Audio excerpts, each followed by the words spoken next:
कृष्ण हरि ओम राम कृष्ण हरि श्री ज्ञानदेव वंदन. नमितो योगी थोर विरागी तत्वज्ञानी संत, तो सत्कविवर परात्पर गुरु ज्ञानदेव भगवंत. स्मरण तयाचे होता साचे चित्ती हर्षन मावे, म्हणून वाटते पुन्हा पुन्हा ते पावन चरण नमावे. अनन्य भावे शरण रिघावे अहंकार सांडून, जणी टाकावी तयावरून या काया कुरवंडून. आणि पहावे नितांत सुंदर तेजोमय ते रूप, सहज साधनी नित्य रंगुनी व्हावे मग तद्रूप. ज्ञानेशाला नमिता झाला मी सद्गुरुला तोष, वरद हस्तमस्तकी ठेवूनी देई मज आदेश. श्री ज्ञानेश्वरी गौरव. श्री ज्ञानेश्वरी अमृतगंगा, बहुत सुकृते लाभली जगा. पावन करी अंतरंगा, अंग प्रत्यंगा जीवाचिया. भक्तिभावे करिता स्नान, निर्मल होय अंतःकरण. जीवासी परम समाधान, साक्षात दर्शन श्री शिवाचे. जीवा शिवाची होता भेटी, मावळोनी ज्ञाता ज्ञेयादी त्रिपुटी. प्रकटे सोहम भाव प्रतीती, उरे शेवटी ज्ञप्ती मात्र. स्वामी स्वरूपानंद वंदन. नमितो परब्रह्म श्री स्वामीन महान संत महात्मा. आदिनाथ सिद्ध पुरुष तो स्वरूपानंद परमात्मा.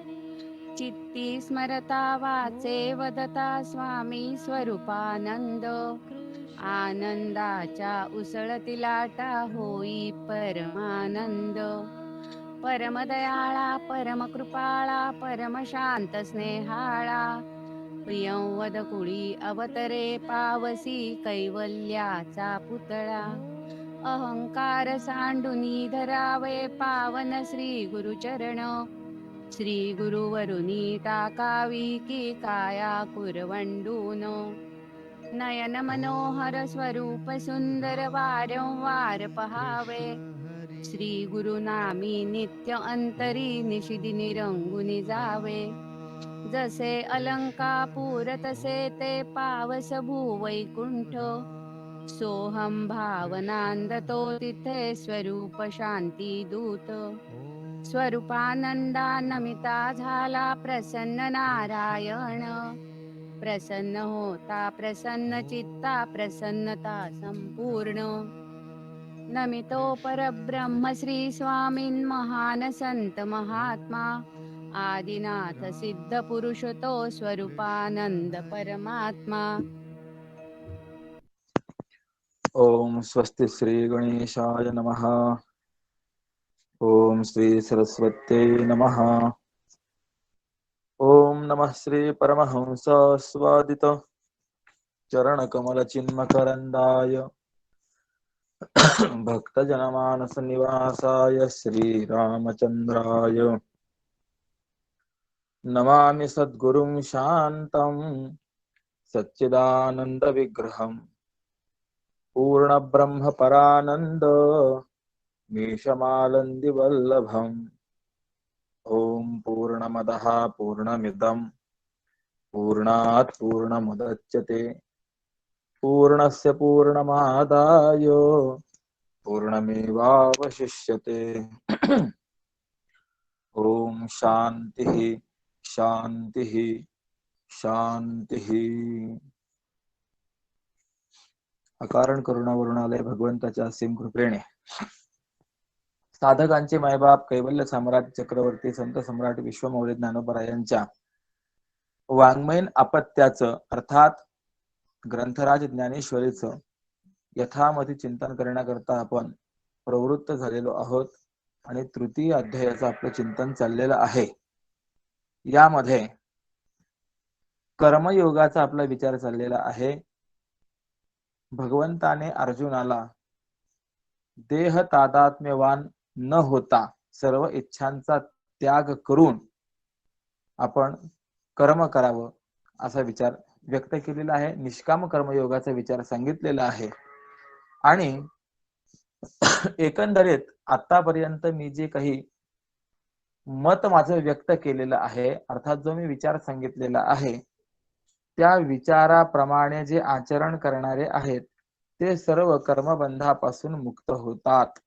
इथपर्यंतचा विचार काल आपण करून आलेलो आहोत. आणि आता भगवंताच्या त्या विचाराचा जे आदर करत नाहीत त्यांची स्थिती काय होते या संबंधामध्ये पुढे सांगतात. 32व्या श्लोकापासून आजचं आपलं तत्वचिंतन आहे. येत्वे तदभ्यसूयन्तो नानुतिष्ठन्ति मे मतम् सर्वज्ञान विमूढांस्तान विद्धि नष्टान चेतसः. भगवान म्हणतात, परंतु अर्जुना, जे मत्सरी लोक माझ्या या मताचं अनुष्ठान करत नाहीत, म्हणजे माझ्या या विचाराचं अनुसरण करत नाहीत, ते सर्व ज्ञानांविषयी मूढ आहेत आणि सर्व पुरुषार्थाविषयी नष्ट आहेत आणि अविवेकी आहेत असं जाण. आता या ठिकाणी मत्सरी शब्द वापरलेला आहे. असूया हा शब्द सांगितलेला आहे. असूया मत्सर काय आहे तर कोशामध्ये याचं चिंतन असं केलेलं आहे. परोत्कर्ष असहिष्णुता मत्सर हा असूया. दुसऱ्याचा होणारा जो उत्कर्ष आहे तो सहन न होणे यालाच असूया म्हणतात किंवा मत्सर असंही म्हणतात. आणि मत्सर हा अंतःकरणाला कधीही समाधान देत नाही. किंबहुना मी नेहमी सांगतो, गंमत आहे, 2 गोष्टी अशा आहेत की ज्या जीवनामध्ये शांत बसू देत नाहीत. एक मत्सर आहे आणि दुसरा मच्छर आहे. थोडा फरक आहे, एक आतला आहे एक बाहेरचा आहे. म्हणून जीवनामध्ये मच्छरही नको आणि मत्सरही नको. जे मत्सरी आहेत, कुणाविषयी मत्सरी? भगवंताविषयी जे मत्सर करणारे आहेत, अर्थात जे नास्तिक आहेत, ते माझं मत आचरण करीत नाहीत आणि त्यामुळे ते विमूढ आहेत, सर्व ज्ञानाविषयी मूढ आणि पुरुषार्थाविषयी नष्ट आहेत असं जाण. आता या संबंधाने व्याख्यान करत असताना पुढे सांगतात, जे जे कोणी माझे यथार्थ हे मत मानिती अत्यंत पूज्य भावे. नाही पुढे, ना तरी होऊनी देहभावे दृढ पुरवोनी लाड इंद्रियांचे अर्जुना हे माझे मत आव्हेरोणी सांडिती लेखोणी सामान्यत्वे. तर आता म्हणतात की जे लोक देहादी प्रकृतीशी तादात्म्याला प्राप्त होतात आणि इंद्रियांना विषयांची गोडी लावून आणि कर्म अकर्मांविषयी माझ्या मताचा तिरस्कार करून त्याग करतात, म्हणजे काय करावं काय करू नये याविषयी भगवंताने मत सांगितलेलं आहे. परंतु जे या भगवंताच्या मनोगताविषयी तिरस्कार करतात आणि त्यांच्या या मताचा त्याग करतात, ते मूढ लोक भगवंताच्या मताला क्षुद्र समजतात. जे नास्तिक त्याकडे म्हणजे या भगवंताच्या मताकडे अवज्ञा करून कुत्सित दृष्टीने पाहतात, किंवा जे मीमांसक वाचाळपणाने भगवंताच्या मताचं स्वार्थी तात्पर्य न मानता स्वर्गाती फळाकरता कर्म करण्यातच तात्पर्य मानतात. स्वार्थी तात्पर्य म्हणजे काय? स्वतः करता या वेदांचा उपयोग आहे असं न मानता फक्त स्वर्गाती फळाकरता कर्म करावं हेच वेदाला इष्ट आहे, मनोगत आहे असं मानतात. असे हे जे काही सर्व लोक आहेत हे कसे आहेत तर अविचार रूपी मदिरा प्राशन करून भ्रमिष्ट झालेले आहेत. मोहमध्ये साच होऊन ते भ्रांत झाले विषय व्याप्त विषयांच्या आणि विषयरूपी विषाने संचारले आहेत, किंवा अज्ञान रूपी चिखलात बुडाले आहे असं तो निसंशय जाण असा विचार सांगतात.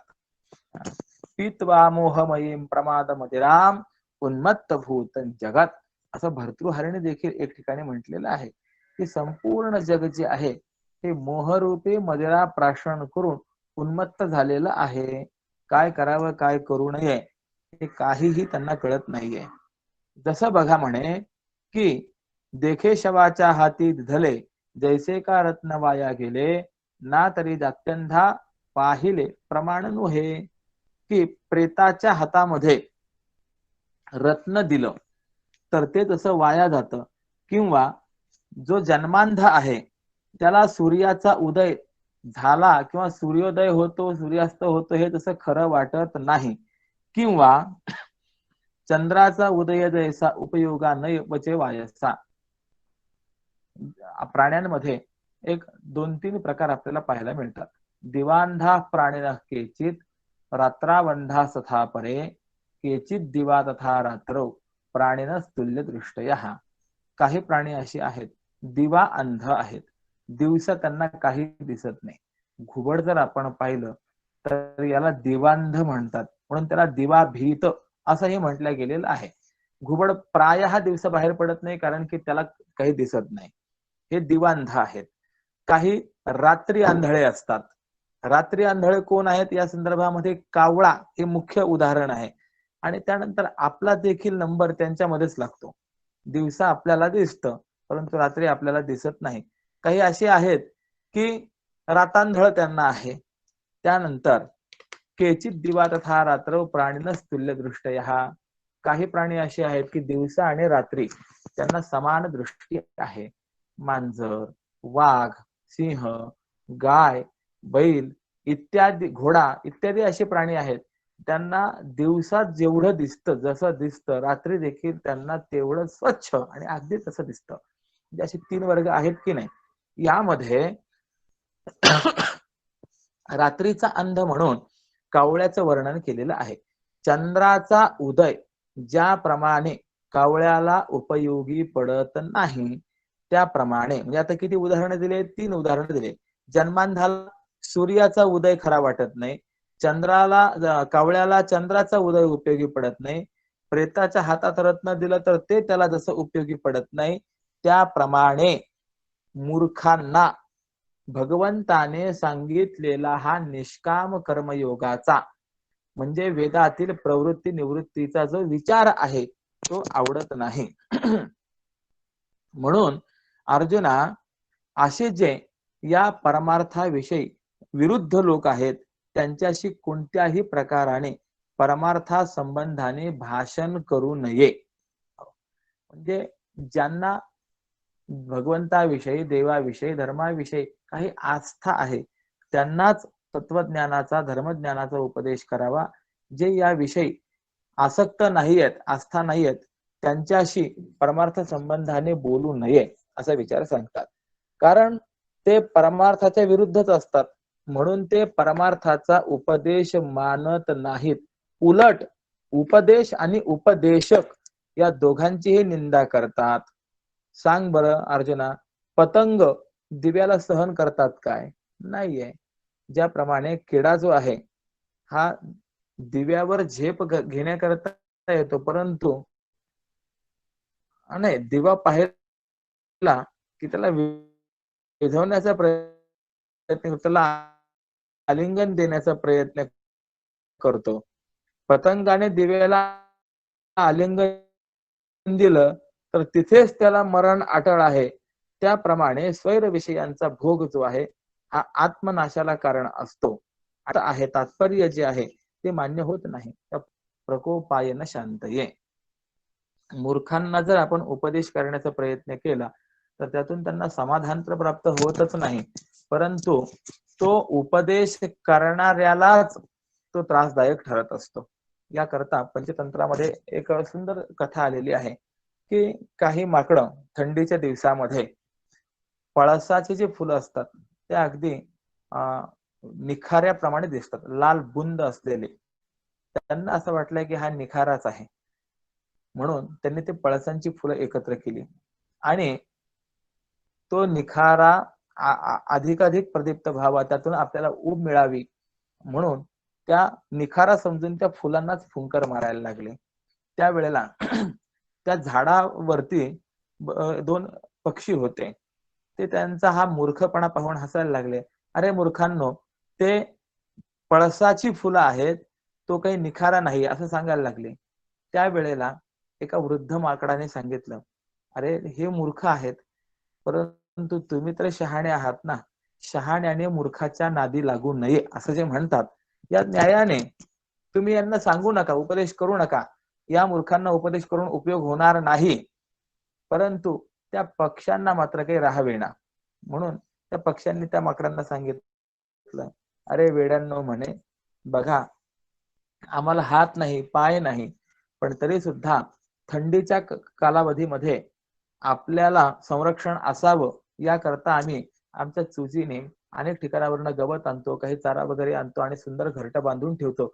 बघा आज या थंडीच्या कालावधीमध्ये आम्ही सुखाने या घरट्यामध्ये राहू शकतो. तुम्हाला तर देवाने हातपाय दिलेले आहे. जर तुम्ही अगोदरपासूनच योजना केली असेल तर तुम्हाला ही थंडी वाजली नसती. उपयोग नाही. हे ज्या वेळेला त्या पक्ष्यांचं वारंवार भाषण चालू झालं, त्यावेळेला त्या मूर्ख माकडांना राग आला. त्यातील एक माकड वरती आलं आणि म्हणाल, काय म्हणालात तुम्ही? आम्ही मूर्ख आहोत, आम्ही घर बांधून ठेवलं नाही, तुम्ही घर बांधून ठेवलं, हे घर ना. म्हणून त्याने त्या घरट्याचा नाश केला, घरटं मोडून टाकलं. बर, आता वारंवार तुम्हाला आम्हाला सांगण्याची काय आवश्यकता? आम्ही काही करू, आम्ही फुलं फुंकू अथवा निखारा फुंकू, तुम्हाला काय घेणं? असं म्हणून जो पक्षी त्याला चांगलं सांगत होता, योग्य सांगत होता, त्या पक्षाला धरलं आणि त्याच फांदीवरती जे आपटलं तर त्या पक्षाचा मरण झालं. अर्थ काय कळाला? उपदेशो ही मूर्खांना प्रकोपाय न शांतये. जे मूर्ख असतात त्यांना केलेला जो उपदेश आहे हा त्यांच्या उपयोगाचा नाही, उलट पक्षी उपदेश करणाऱ्यालाच ते त्रास देणारे असतात. त्याप्रमाणे जे परमार्थ विमुख आहे त्यांना उपदेश करू नये, कारण की तो उपदेश जो आहे त्यांना आवडत नाही. त्यामुळे ते उपदेश आणि उपदेशकाची दोघांची देखील निंदा करत असतात. बर, म्हणून हे माझे मत अव्य ऋण मत्सरे करून निंदिती ते. बर, मग स्वैर विषयाचं ते आचरण करतात. मग त्या स्वैर विषयाच्या आचरणाने काय होतं? तर त्यांचा आत्मनाश होतो. कसा आत्मनाश होतो त्याला उदाहरण दिलेलं आहे. पतंगे दीपासी दिले आलिंगन अचूक मरण तरी त्यासी. किडा जो असतो हा जसा त्या दिव्याच्या ज्योतीवरती झडप घालण्याकरता येतो, आलिंगन देण्याकरता येतो, पण तिथे आल्यानंतर त्याला मरण प्राप्त होतं. त्याप्रमाणे स्वैर विषयांचा भोग हा आत्मनाशाला कारण आहे. पुढे सांगतात, सदृतम चेष्टते स्वस्या प्रकृतेर ज्ञानवानपि प्रकृतीम यांती भूतानी निग्रह किंग करिष्यती. आता या श्लोकाचा अर्थ जो आहे हा फार महत्वाचा आहे. ब्रह्मज्ञानी देखील म्हणजे आता याच्या अगोदरपर्यंत काय विषय झाला होता? कर्म योगाचा. यानंतर जे भगवंताचं मत मानत नाहीत त्यांची निंदा म्हणजे त्यांचा अव्हेर जो आहे या मागच्या श्लोकामध्ये केला. आता सांगतात की ब्रह्मज्ञानी देखील पूर्वजन्मामधले जे काही पाप पुण्य आहे, ज्ञान आहे, इच्छा यांचे जे संस्कार आहेत ते वर्तमान जन्मात अभिव्यक्त झाल्यानंतर जो स्वभाव म्हणजे जी प्रकृती बनते त्या स्वतःच्या प्रकृतीला अनुरूपच व्यवहार करतात. ब्रह्मज्ञानी जरी झाला तरी सुद्धा त्याचा व्यवहार कसा असतो? तर पूर्वजन्मामधले जे काही पाप पुण्य असतात, जे काही ज्ञान असतात आणि ज्या काही इच्छा असतात, तर त्या ज्ञान, इच्छा, पाप पुण्यांच्या संस्कारानुसारे त्याचा जो स्वभाव बनलेला असतो त्याप्रमाणे बऱ्याच वेळेला असं होतं, काही ब्रह्मज्ञानी असतात परंतु तरी देखील त्यांना कुणावरती विश्वास नाही असं आपल्याला पाहायला मिळतं. त्यांच्या इच्छा वेगवेगळ्या पाहायला मिळतात. मग हे कसं होतं? तर पूर्वजन्मातील संस्कार म्हणजे प्रकृती अशी आहे की ती प्रकृती जन्मजन्मांतरामध्ये देखील आपली साथ सोडत नाही, पाठ सोडत नाही आणि त्या प्रकृतीला अनुरूपच त्या महात्म्याचा व्यवहार असतो. मग ब्रह्मज्ञानाचा सुद्धा जर प्रकृतीला अनुसरून व्यवहार असतो तर सामान्य माणसाचा व्यवहार हा प्रकृतीला अनुरूपच असतो. हे काही वेगळं सांगायला पाहिजे काय? म्हणून सांगतात की प्राणी मात्र पण आपल्या प्रकृतीलाच अनुसरतात. म्हणजे त्यांच्यामध्ये पापकर्माची आसक्ती व प्रारब्ध कर्मानुसार विषयासक्ती व पापवासना असेल तर तिथं माझं म्हणजे भगवंताचं, वेदाचं व राजाचं शासन तरी काय करेल? काय वेदाने पुष्कळ सांगितलंय असं वागावं. त्यानंतर भगवान हे सांगतात की असं वागावं. राजा देखील सांगतो सत्यम ब्रूयात न असत्यम ब्रूयात, खरं बोलावं, खोटं बोलू नये. परंतु जी प्रजा आहे त्यांच्यामध्ये जर प्रारब्ध कर्मानुसारे विषयासक्ती आणि पाप वासना जर जन्मतःच असेल, त्याच्या स्वभावात जर ती रुजल्या गेलेली असेल, तर तिथे देव असो, राजा असो की शास्त्र असो, वेद असो, काय करणार आहेत? असा या श्लोकाचा अर्थ आहे. म्हणजे मागच्या श्लोकामध्ये सांगितलं ना की काही लोक असे आहेत भगवंताचं मत अनुष्ठान करत नाहीत, भगवंताच्या मताचा आदर करत नाहीत. का करत नाहीत? तर याला कारण दिलेलं आहे प्रकृती. दुसरा या श्लोकाचा अर्थ असा आहे की ब्रह्मज्ञानी देखील स्वतःच्या प्रकृतीला अनुसरूनच व्यवहार करू शकतो. ब्रह्मज्ञानाला देखील वर्तमान जन्मातील देहादी प्रकृती असेपर्यंत प्रारब्धानुसार व्यवहार करता येतो. कारण सर्व भूत म्हणजे सर्व जे प्राणी आहे, मग त्यात ज्ञानाचा देह जरी आपण पाहिला तरी प्रारब्ध संपलं की तो मूळ प्रकृतीला प्राप्त होत असतो, म्हणजे कारणामध्ये लीन होऊन नष्ट होतो. मग मरणाऱ्या देहादिकांच्या रक्षणाचा आग्रही प्रयत्न या ठिकाणी काय करणार? तो प्रयत्न शेवटी कसा होणार आहे की निष्फळच होणार आहे. कारण की देहादी कुठपर्यंत आहेत? जोपर्यंत प्रारब्ध आहे तोपर्यंत. म्हणून मरण केव्हा प्राप्त होतं या संबंधामध्ये काही चिंतन दिलेली आहेत. त्यामध्ये एक चिंतन असं दिलेलं आहे, देवाने जीवाला जन्माला घालताना दोन गोष्टी मोजून दिलेल्या आहेत. एक श्वास आणि दुसरी घास आहे. जोपर्यंत देवाने मोजून दिलेले घास आहेत तोपर्यंत तोंड चालू राहतं. एकदा का ते घास संपले की तोंड बंद पडतं, नळ्या आत घालाव्या लागतात, त्यातून अन्न वगैरे काही आपल्याला टाकावं लागतं. आणि जोपर्यंत श्वास आहेत देवाने मोजून दिलेले, तोपर्यंत आपलं जीवन चालतं. एकदा का श्वास परिसमाप्त झाले की देह पडतो. म्हणून माणसाने या दोन्ही गोष्टी जपून वापरल्या पाहिजे, श्वास आणि घास. साधारणतः मनुष्य एका दिवसामध्ये किती श्वास घास घेतो? तर उत्तर दिलेलं आहे 21,600 वेळेला मनुष्य एका दिवसामध्ये श्वास प्रश्वास करत असतो. यापेक्षा अधिक श्वास प्रश्वास जर झाले तर तितके श्वास प्रश्वास म्हणजे तितके त्याचं आयुष्य कमी होतं. आणि अधिक जर कमी जर श्वास प्रश्वास घेतल्या गेले तर त्याचं आयुष्य वाढतं. म्हणून ऋषयः दीर्घसंधत्वात् दीर्घमायुः अवाप्नुयुः. जे ऋषी लोक आहेत त्यांनी दीर्घ प्राणायाम करून दीर्घायुष्याला प्राप्त केल्याचं वर्णन आपल्याला पाहायला मिळतं. सांगण्याचं तात्पर्य काय आहे की श्वास घास जोपर्यंत आहे तोपर्यंत देह आहे, परंतु एकदा का श्वास घास संपले की मग मात्र देह कितीही राखण्याचा प्रयत्न केला तरी तो देह राहत नाही. म्हणून माणसाने प्राणायाम पर आणि मिताहारी असावं, तर तो दीर्घायुषी आणि निरोगी राहतो. ठीक आहे. बरं, अजून कशाने काय संपलं म्हणजे देह नष्ट होतो? तर देहारंभक जे प्रारब्ध आहे ते प्रारब्ध पूर्ण झालं की त्या देहाचा नाश होतो. जोपर्यंत प्रारब्ध परिसमाप्त होत नाही तोपर्यंत कितीही मरण्याची इच्छा केली तरी देखील मरत नाही. बऱ्याच वेळेला विष प्राशन करून देखील मरत नाहीत, वाचतात. तर काही वेळेला अगदी क्षुल्लक कारण होतं आणि त्यातच माणसाची घटना होते. का? तर प्रारब्ध परिसमाप्त झालेला आहे. मग श्वासघासामुळे असो किंवा प्रारब्धामुळे असो, जो मरणारा देह आहे त्या मरणाऱ्या देहादिकांच्या रक्षणाचा आग्रही प्रयत्न सुद्धा इथे काय करणार? काही करू शकत नाही, तर निष्फळच होत असतो. म्हणून यावर व्याख्यान करत असताना म्हणतात, म्हणून इंद्रिय एके जाणतेनी पुरुषे लाळा विना कौतुके आदी करुणी. म्हणून जो जाणता पुरुष आहे त्याने एका देखील इंद्रियाचं कौतुकाने, आवडीने, प्रेमाने किंवा कोणत्याही अन्य कारणाने लाड करू नयेत. सर्व इंद्रियांचे तर नव्हेच नव्हे, परंतु एकाही इंद्रियाचे लाड करू नयेत.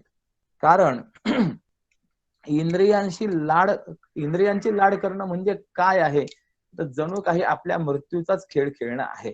कसा आहे? सर्पासवे काय खेळता येईल, सिद्धीस जाईल व्याघ्र संग, सेविले कौतुके जरी हाला हल तरी के जिरेल सांग कैसे सांग. माऊली अनेक दृष्टांतांच्या माध्यमातून प्रश्न विचारतायत. काय विषारी सर्पाशी खेळता येईल काय? खेळता येत नाही. अनेक सर्प मित्र आपल्याला पाहायला मिळतात की ते लीलया सर्पाला धरतात, परंतु जर विषारी सर्प असेल तर ते देखील त्याच्याशी खेळत नाहीत.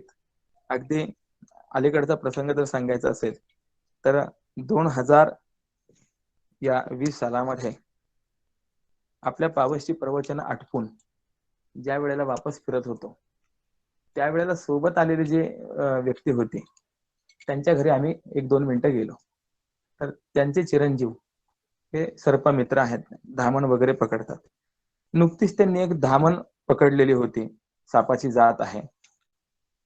आम्ही कौतुकवश त्यांना असं म्हणालो की कशी आहे हे दाखवता येईल काय? त्यांनी सांगितलं नको, विषारी जात आहे, एकदा पकडलं आणि आतमध्ये ठेवलंय, आता तिथेच तो बरा आहे. अर्थ काय आहे? विषारी सर्पांशी सर्प मित्र जे आहेत ते देखील खेळ करत नाहीत. वाघाशी ठेवलेला संबंध हा यशस्वीपणाने सिद्धी जाऊ शकेल काय? वाघाला भूक लागली तर केव्हा फडशा पाडेल सांगता येत नाही. ते मी असं ऐकलं होतं, मला नक्की कल्पना नाही, परंतु गुरुदेवांच्या मुखातून मी श्रवण केलं की परशुराम सायखेडकर हे असं काहीतरी नाव, त्यांची सर्कस होती आणि त्या सर्कशीतील एक थरारक खेळ असा होता. वाघाने आपला जबडा उघडायचा आणि ही व्यक्ती त्या वाघाच्या जबड्यामध्ये आपलं मस्तक मान घालत असे आणि पुन्हा बाहेर काढत असे. हा अगदी थरारक खेळ जो आहे हा होत असे. आता ज्या वेळेला हा प्रयोग करायचा आहे त्याच्या अगोदर वाघाला भरपूर खायला दिलं जायचं, कारण की वाघ असा आहे की ज्या वेळेला त्याला भूक लागते त्याच वेळेला तो शिकार करण्याकरता प्रवृत्त होतो. जर भूक नसेल तर त्याला तुम्ही ओलांडून जरी गेलात तरी देखील तो तुमच्याकडे पाहणार सुद्धा नाही, कारण की वाघाच्या ठिकाणी अत्यंत आळस आहे. तो झोपून असतो, पडून असतो. त्याला जर भूक नसेल तर तो तुमच्यावरती चाल करणार नाही. भूक असेल तरच तो शिकारीच्या मागे जात असतो. या वाघाला तर भरपूर खाऊ घातलेला असायचं, त्यामुळे हा थरारक खेळ होत असताना तो वाघ शांत असायचा. आणि या प्रसिद्धीमुळे ती सर्कस पाहण्याकरता अनेक जण येत असे. एक दिवस थोडीशी चूक झाली आणि त्या वाघाला भरपूर खायला दिलेलं नव्हतं, त्याचं पोट भरलेलं नव्हतं. त्या वाघाला तशा स्थितीमध्ये त्या रिंगणामध्ये आणल्या गेलं आणि नेहमीप्रमाणे यांना असं वाटलं की तो तृप्त आहे, त्याचं पोट भरलेलं आहे. त्याने जबडा उघडला आणि यांनी जशी मान आत घातली तशी वाघाने जागच्या जागी ती मान तोडून टाकली. सर्व सर्कशी मधले माणसं पळून गेले वगैरे, तर वाघ निराळा. परंतु वाघाशी केलेला संबंध हा यशस्वीपणाने सिद्धीला जाईल काय? जात नाही. अनेक प्रयोग ज्यांनी यशस्वी केले शेवटी त्या वाघामुळेच त्यांना मुकावं लागलं की नाही? बर, हलाहल विष जर प्यायलं तर ते पचेल काय? ते निश्चितपणे मारणार आहे. किंबहुना कोलिताशी खेळता खेळता जर ठिणगी उडाली आणि घराला आग लागली आणि ती जर भडकली तर काही केल्या जशी सावरत नाही, त्याप्रमाणे एकदा का इंद्रियांना विषयांचा लळा लावला तर तो परिणामी चांगला नसतो. तो निश्चितपणे आपला घात केल्याशिवाय राहत नाही. आजपर्यंत विषयांचा लळा इंद्रियांना लावला आणि त्यामुळे कुणाकुणाचा घात झाला, कसे कसे घात झाले, अनेक अनेक उदाहरण आहेत. किंबहुना इंद्रा पडली भगे, चंद्र झाला काळा, नारद चुकला चाळा भजनाचा. हा सगळा मोठी मोठी नावं आहेत ही. इंद्र, त्यानंतर चंद्र, नारद, अनेक अनेक मोठी मोठी नावं आहेत. एकेका इंद्रियाच्या संगतीने त्यांना फार मोठं दुःख भोगावं लागलं, फार मोठा धक्का सहन करावा लागला. हे प्रसिद्ध उदाहरण आहेत. असो अर्जुना, तसा एरवी जर आपण विचार करून पाहिला तर शरीर जे आहे हे प्रकृतीच्या अधीनच आहे. मग अशा प्रकृतीच्या अधीन असलेल्या शरीराकरता, जळक्या मरक्या शरीराकरता अनेक भोगांचे प्रकार का जमवावेत? कारण की कितीही भोगाचे प्रकार जमवले तरी सुद्धा एकदा का शरीर परिसमाप्त झालं की मग काही उपयोग नाही ना. त्या भर्तृहरीने बघा असं चिंतन केलेलं आहे. आपल्या वैभवाचं चिंतन करायला लागला. चेतो हरा युवतय सुहृदोनुकूला, हा तो असं म्हणायला लागला की माझ्याकडे चित्त हरण करणाऱ्या, आकर्षित करून घेणाऱ्या सुंदर ललना आहेत, म्हणजे मला स्त्रिया आहेत एक. त्यानंतर सुहृदोनुकूला, हा सर्व मित्र मला अनुकूल आहेत. यानंतर वेगाने धावणारे घोडे, हत्ती वगैरे सर्व सामग्री माझ्याकडे आहे. आज्ञापरा सेवका, हा आज्ञा पालन करणारे सेवक आहे. नवरत्न नवनिधी माझ्याकडे उपलब्ध आहे. आणि अशा पद्धतीने त्याने आपल्या सर्व वैभवाचं एका श्लोकाच्या 3 चरणामध्ये वर्णन केलं. पण 4थं चरण मात्र त्याला काही आठवेना, काय लिहावं काही सुचेना. मग मात्र त्याने कालिदासांकडे दिलं. बघा म्हणे 4थं चरण याविषयी काय आपल्याला लिहिता येईल. कालिदासाने ते सगळं वर्णन वरचं पाहिलं, सगळं वैभवाचं वर्णन, चांगलं वर्णन. कालिदासाने शेवटची ओळ खाली लिहिली, संमेलने नयनयोर नाही किंचित अस्ति. राजा, एवढं सगळं खरं आहे, परंतु डोळे जर बंद झाले, डोळे मिटले म्हणजे देहपात झाला की काहीही उपयोगाचं नाही. संमेलने नयनयोर नाही किंचित अस्ति. मग कितीही जरी भोग असले परंतु आयुष्यात जर परिसमाप्त झालं तर त्या भोगांना काही उपयोग आहे का? भोगांचे एवढे प्रकार जमवून तरी काही उपयोग आहेत काय? पाहे अर्जुनाही पराधीन काया भोगावे का वाया नाना भोग. किंवा सिकंदराचं वर्णन केलं जातं, नेपोलियन, की तो प्रायः जगत जेता मानला जातो, पण ज्या वेळेला त्याला लक्षात आलं की आपण आता मरणार आहोत त्यावेळेला त्याने सर्व संपत्ती आपल्याला एकदा डोळ्याने पाहायची इच्छा आहे असं आपल्या त्या प्रधानमंत्रीला सांगितलं. त्याप्रमाणे त्याची सर्व संपत्ती, सर्व सैन्य बळ वगैरे जे आहे ते समोर ठेवलं. तो त्या धनराशीचा असलेला ढिगारा पाहिला आणि हा नेपोलियन रडायला लागला. का तर एवढं सर्व मी हयात मिळवलं, याकरता किती हत्या केल्या असतील, किती दोष माझ्याकडनं घडलेले असतील, परंतु आज ज्या वेळेला माझा मृत्यू क्षण जवळ आलेला आहे त्यावेळेला यातलं काहीही उपयोगाचं नाही. कशा करता मी हे मिळवलं, हा प्रश्न त्याला त्यावेळेला पडलेला होता. म्हणून माऊली प्रश्न विचारतात की प्रकृतीच्या अधीन असलेल्या मग या मरक्या शरीराकरता अनेक प्रकारचे भोग हे का जमवावेत? मनुष्य असा आहे की अनेक प्रकारचे भोग जमवण्यामध्येच त्याचं बऱ्याचसं आयुष्य जातं, बरीचशी संपत्ती खर्च होते. अमुक पाहिजे, सगळ्या सुखसुविधा तो आपल्याकडे प्राप्त करून घेण्याचा प्रयत्न करतो. परंतु लक्षात घ्या, जेवढ्या सुविधा वाढतात तेवढ्या समस्या देखील वाढत असतात. असो, याविषयी मला अधिक बोलायचं नाही. आपण सायासे करुणी बहुते सकळ ही समृद्धी जाते, उदो असतो या देहात ते प्रतिपाळावे का? आपण पुष्कळ कष्ट करून आणि सर्व संपत्ती खर्च करून उदय म्हणजे जन्म आणि अस्त म्हणजे नाश हे विकार ज्याला आहेत, अशा या क्षणभंगुर देहाचं पालन का करावं? म्हणजे जन्मल्यापासून मरेपर्यंत किंवा सूर्योदयापासून सूर्यास्तापर्यंत किंवा सूर्यास्तापासून चंद्रोदयापर्यंत म्हणजे रात्रंदिवस या देहाचं पालन का करावं?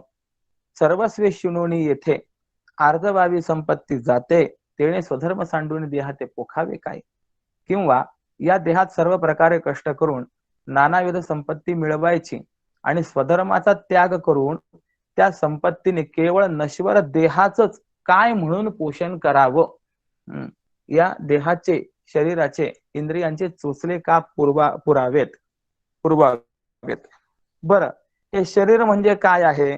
तर सांगतात, देह तव असे पंचभूतात्मक पावे अंती देख पंचत्वाते. हा पंचमहाभूताचा जमाव आहे आणि म्हणून ते शेवटी त्या पंचमहाभूत मध्येच विलीन होणार आहे. मग त्यावेळेला आपण केलेले कष्ट कुठे शोधायचे? काय या देहाकरता म्हणून आपण रात्रंदिवस कष्ट करतो, पण हा देह कशाचा आहे? हा पंचमहाभूतांचा आहे. पंचभूतांचा केलासे गोंधळ मग शेवटी हा देह या पंचमहाभूतामध्ये विलीन होतो. आणि ज्यावेळेला तो पंचमहाभूतामध्ये विलीन होतो त्यावेळेला आपण केलेले जे कष्ट आहेत हे कुठे शोधायचे, म्हणजे त्याचं फळ आपल्याला काय मिळणार आहे. म्हणून केवळ देहाचं पोषण करणं हे उघड उघड नुकसान आहे. याकरता जाणत्या मनुष्याने केवळ देह पोषणाकडे लक्ष देऊ नये. आता काय झालेलं आहे की हा जो विचार आहे हा या इथून सुरुवात झालेला आहे की भगवान सांगतात की मी जो पूर्वी ज्ञानयोग आणि कर्मयोग सांगितलेला आहे या मताचं जे अनुष्ठान करत नाहीत, आदर करत नाहीत, त्यांची वृत्ती कशी आहे त्याचा विचार म्हणतात. आणि त्यांची वृत्ती अशी आहे, देहखंडानाम आत्मा, ते देहालाच आत्मा मानतात. त्यामुळे देह पोषणाकरता वाटेल तेवढे प्रयत्न करण्याचा प्रयत्न करतात. मग आता देह पोषणाकरता म्हणून आपण प्रयत्न करत आहात, परंतु देहात जर मरका आहे तर त्या मरक्या देहाकरता एवढे प्रयत्न करून उपयोग तरी काय, असा प्रश्न या ठिकाणी विचारला गेला. इंद्रियस्येंद्रियस्यार्थे रागद्वेषौ व्यवस्थितौ तयोर्नवशमागच्छेत तौ ह्यस्य परिपंथिनौ. हा पुढचा श्लोक महत्वाचा या दृष्टीने की प्रत्येक इंद्रियाच्या अनुकूल प्रतिकूल विषयात राग द्वेष हे अवश्य असतात आणि त्या रागद्वेषांच्या अधीन होऊ नये, कारण ते रागद्वेष या मनुष्याच्या मोक्ष मार्गात विघ्न करणारे आहेत. आता बघा, इंद्रिय किती आहेत? पंचकर्मेंद्रिय, पंचज्ञानेंद्रिय. बर, जे पंचज्ञानेंद्रिय आहे ते पंचज्ञानेंद्रियांचे विषय किती आहेत? 5 विषय आहेत, शब्द स्पर्श रूप रस आणि गंध. मग आता हे शब्द स्पर्श रूप रस गंध हे 5ही विषय कसे आहेत? 2 प्रकाराचे आहेत, अनुकूल आणि प्रतिकूल. आपण दुसऱ्या अध्यायात बघून आलो की नाही. सुंदर रूप अनुकूल आहे पण भेसूर रूप प्रतिकूल आहे. म्हणजे या दोनही या विषयांमध्ये हे 2 प्रकार आहेत. आणि या 2 प्रकारांमुळे काय होतं, राग आणि द्वेष या विषयांच्या ठिकाणी अवश्य असतात. अनुकूल पदार्थाविषयी राग आहे म्हणजे प्रेम आहे, आसक्ती आहे, आणि प्रतिकूल पदार्थाविषयी द्वेष आहे. मग या रागद्वेषांच्या अधीन होऊ नये का, तर हे रागद्वेष या मनुष्याच्या मोक्ष मार्गामध्ये विघ्न करणारे आहेत. म्हणजेच याचा अर्थ असा आहे की इंद्रियांच्या अधीन किंवा विषयांच्या अधीन माणसाने होऊ नये. विषयांच्या इंद्रियांच्या अधीन मनुष्य जर झाला तर त्याच्या ठिकाणी रागद्वेष अधिक निर्माण होतात आणि ते रागद्वेष त्याच्या मोक्ष मार्गामध्ये प्रतिबंध करतात. याकरता म्हणून पुढे सांगतात, रुचे इंद्रियांशी ऐसाची विषय भोगिताच होय तोष चित्ता. एरवी जर आपण पाहिलं तर इंद्रियांच्या इच्छेप्रमाणे विषय पुरवले तर चित्ताला संतोष प्राप्त होतो ना. इंद्रिय म्हणतील ते जर त्यांना दिलं तर मनाला संतोष होतो की नाही. आज मनाला वाटलं की डोळ्यांना वाटलं मॅच पाहावी, टीव्ही पाहावा, आणि तो जर पाहण्याकरता दिला तर चित्ताला संतोष प्राप्त होतो. परंतु हा संतोष जो आहे तर प्रवासामध्ये संभावित दिसणाऱ्या चोराच्या संगतीप्रमाणे परिणामी दुःख पर्यवसायी आहे. म्हणजे एक व्यक्ती आहे, तो व्यक्ती प्रवासाला निघालाय आणि त्याला एक सोबती पुन्हा मिळाला त्याच गावाला जाणारा. मग याला असं वाटलं बरं झालं आपण आहोत, आपल्याला हा जोडी झाला. परंतु तो जो जोडीदार म्हणून मिळाला होता तो खरा जोडीदार नव्हता, तो चोर होता. मग आता हा जो संभावित जो काही हा सहप्रवासी जो आहे तर हा दिसताना तर अनुकूल दिसला आहे, परंतु हा मुळामध्ये चोर आहे. मग हा काय करतो, संभावित दिसणारा जो चोर आहे तो काही काळ म्हणजे जोपर्यंत गावाची शीव ओलांडली नाही तोपर्यंत शांत राहतो. परंतु एकदा का गावाची शीव ओलांडली, एकांत त्याला प्राप्त झाला की मग जसा घात करून पैसे लुबाडून पळून जातो त्याप्रमाणे विषाची गोडी एकदा चित्ताला कदाचित खाण्याची आवड निर्माण करील, परंतु तिच्या परिणामाचा जर आपण विचार केला तर ती मात्र प्राणहरण करणारी असते. विष जरी आपण पाहिलं तर ते खाताना कदाचित गोड वाटेल, परंतु परिणामी मात्र ते जसं दुःखद आहे, प्राणहरण करणार आहे. किंवा इंद्रियांच्या ठिकाणी जी इच्छा आहे ती इच्छा मनुष्याला विषय सुखाच्या दुष्ट आशेकडे प्रवृत्त करते. ज्याप्रमाणे गळाला लावलेलं आमिष हे माशाला भुलवतं, परंतु त्या आमिषामध्ये गळ आहे जो आपल्या प्राणाला घेऊन जाईल, हे त्या माशाला त्या आमिषाने तो गळ झाकलेला असल्यामुळे जसं कळत नाही, त्याप्रमाणे म्हणजे आता हे जे आहे ना 3-4 ओव्यांमध्ये फक्त दृष्टांत सांगितले आणि आता सिद्धांत सांगतात की त्याप्रमाणे विषय अभिलाषाने मनुष्याची हानी केली जाईल. जर विषयांची आशा धरली तर विषय प्राप्तीच्या मार्गात कोणी विघ्न केलं की त्याविषयी क्रोध निर्माण होतो आणि त्या क्रोधरूपी अग्नीला भक्षण करण्याकरता मग आपल्यालाच पात्र व्हावं लागतं. दुसरं कुणाला तो खाणार अग्नी, क्रोधाग्नी तो आपल्यालाच खात असतो. म्हणजे विषयाच्या अभिलाषाने मनुष्याची हानी कशी होते, तर ज्याप्रमाणे माशाला गळामुळे हानी होते, तो जो आमिष आहे ते आमिष त्याला पहिले गोड वाटतं, परंतु परिणामी मात्र त्याचं प्राणहरण करणार आहे. किंवा विष जसं ग्रहण करताना गोड वाटतं, म्हणजे त्याची गोडी आहे, परंतु ते मात्र परिणामी प्राणहरण करणार आहे. ज्याप्रमाणे तो चोर आपल्याला सहप्रवासी म्हणून हवा हवासा वाटतो, अनुकूल वाटतो, परंतु तो चोर जसा घातक आहे, त्याप्रमाणे विषयांचा अभिलाष हा मनुष्याची शेवटी हानी करणार आहे. विषय पाहत असताना गोड वाटतात, अनुकूल वाटतात, परंतु परिणामी मात्र ते दुःखद असतात, असा सिद्धांत या ठिकाणी सांगितला. जसा पारधी हा कुशल बुद्धीने घात करण्याची संधी साधण्याकरता त्या हरणाला चहूकडून घेरून एका ठिकाणी आणतो, त्याप्रमाणे वैषयिक सुखाचा देखील तसाच प्रकार आहे. म्हणून तुला हा विषयांचा संबंध योग्य नाही, कारण या विषयांच्या संबंधापासून काम क्रोध उत्पन्न होतात आणि अर्जुना काम क्रोध हे दोन्ही परमार्थाचे घातक आहेत, हे लक्षात ठेव. म्हणून विषयांचा आश्रय करू नये, मनात त्यांची आठवण देखील होऊ देऊ नये आणि मनात एक स्वधर्माचाच जिव्हाळा ठेवावा, तो मात्र नष्ट होऊ देऊ नये, हे महत्वाचं सांगितलेलं आहे. आणि पार्था एक अंतरी जिव्हाळा असावा आगळा स्वधर्माचा.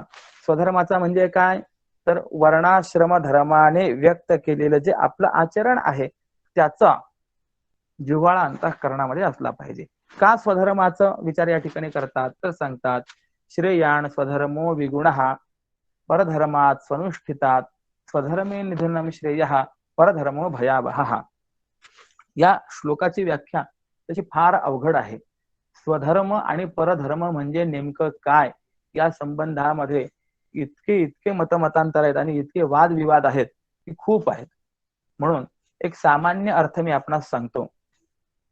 सर्वांगासह उत्तम प्रकारे अनुष्ठान केलेल्या, वरवर दिसण्यास चांगला असलेल्या, परंतु स्वतःला मात्र अविहित म्हणजे सांगितलेला नाही अशा असलेल्या परधर्मापेक्षा वेदविहित स्वतःचा धर्म हा अंगाने न्यून आणि आचरण करण्याला कठीण असला तरी तोच अधिक चांगला आहे. म्हणजे परधर्म म्हणजे जे स्वतःला आपल्याला सांगितलेलं नाहीये, ते दिसायला जरी चांगलं असेल, परंतु आणि आपला जो स्वधर्म आहे हा दिसायला जरी कदाचित न्यून दिसत असेल, विगुण दिसत असेल, तरी देखील त्या परधर्मापेक्षा स्वधर्माचंच आचरण करावं. म्हणजे आपापल्या वर्णाला अनुसरून जे जे सांगितलेलं आहे त्याचंच आचरण करावं.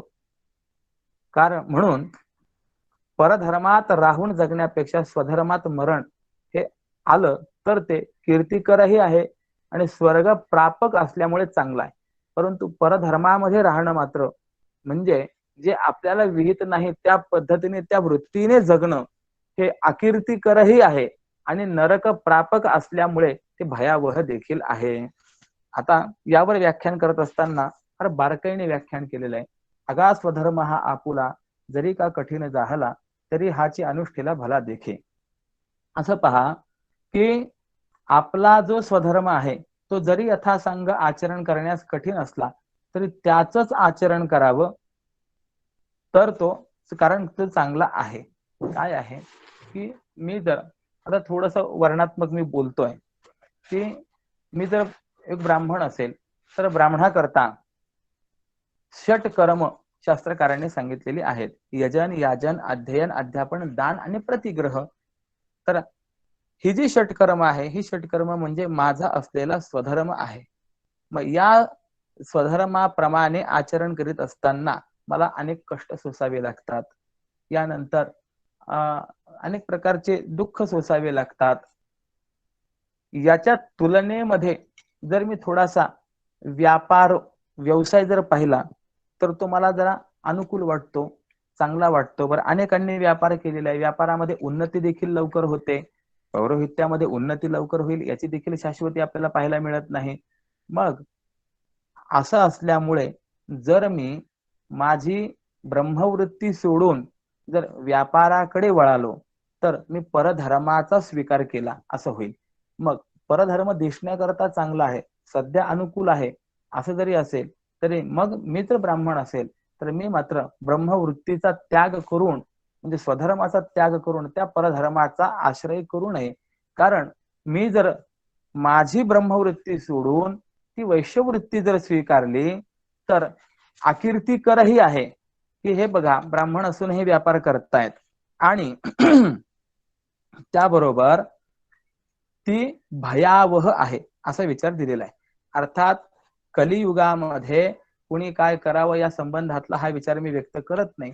जे ग्रंथामध्ये आहे तेवढा विचार मी थोडासा एक उदाहरणाने व्यक्त केलेला आहे. या पद्धतीची भूमिका जर आपण पाहिली तर फार मोठी व्यापक भूमिका आहे. काय आहे, हल्लीचा काळ असा आहे की धर्माचा अभ्यास करणं ठीक आहे, धर्माचा अभ्यास करणं चांगलं आहे, परंतु धर्मावर बोलणं मात्र हे काही चांगलं नाही, त्याचे परिणाम चांगले नाहीत अशी परिस्थिती आहे.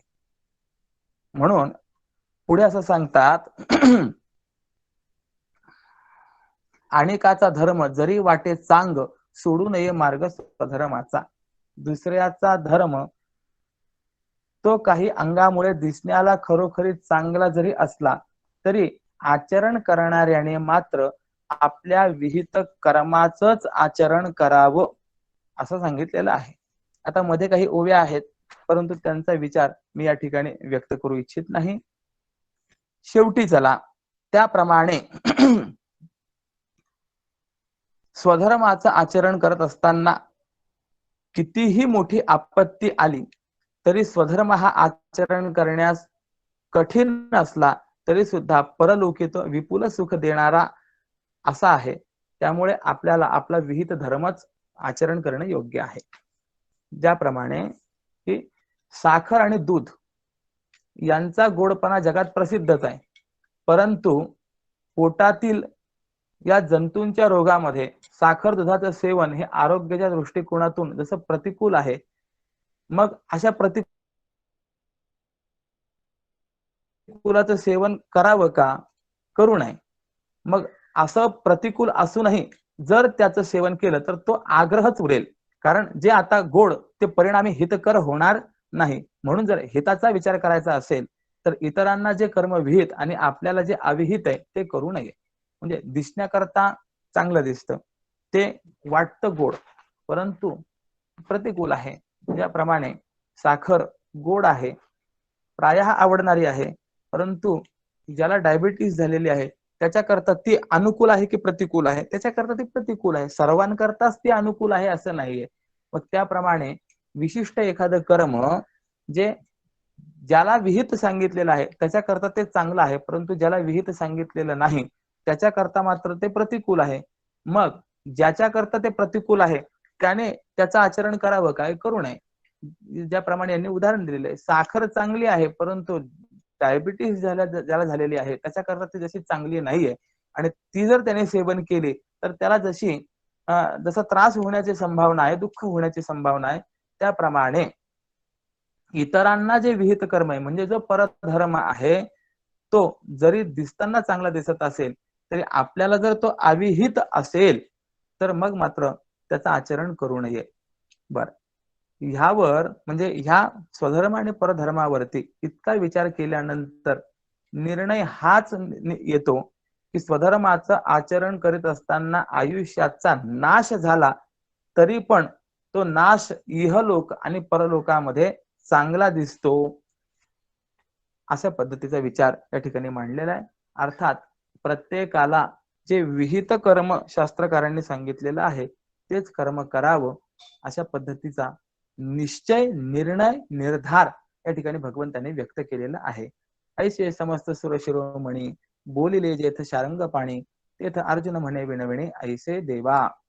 आता या पद्धतीने एक निर्णयात्मक उत्तर ज्या वेळेला भगवंताने सांगितलं त्यावेळेला जो सर्व देवात शिरोमणी आहे आणि शारंग धनुष्य ज्याच्या हातामध्ये आहे अशा भगवान श्रीकृष्णांना अर्जुन म्हणाला की देवा माझी एक विनंती आहे. काय?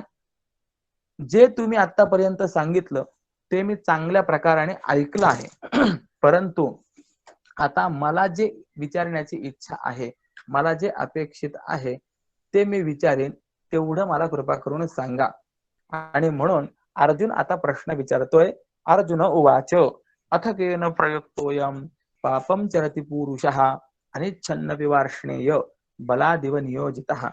की हे भगवंता, स्वतःची इच्छा नसतानाही बळजबरीने प्रवृत्त केल्याप्रमाणे कोणी प्रेरणा केली असताना हा पुरुष पाप करतो. म्हणजे आता मानवाची जी पाप प्रवृत्ती आहे ना ती कुणामुळे होते या संबंधातला विचार चालू होतो.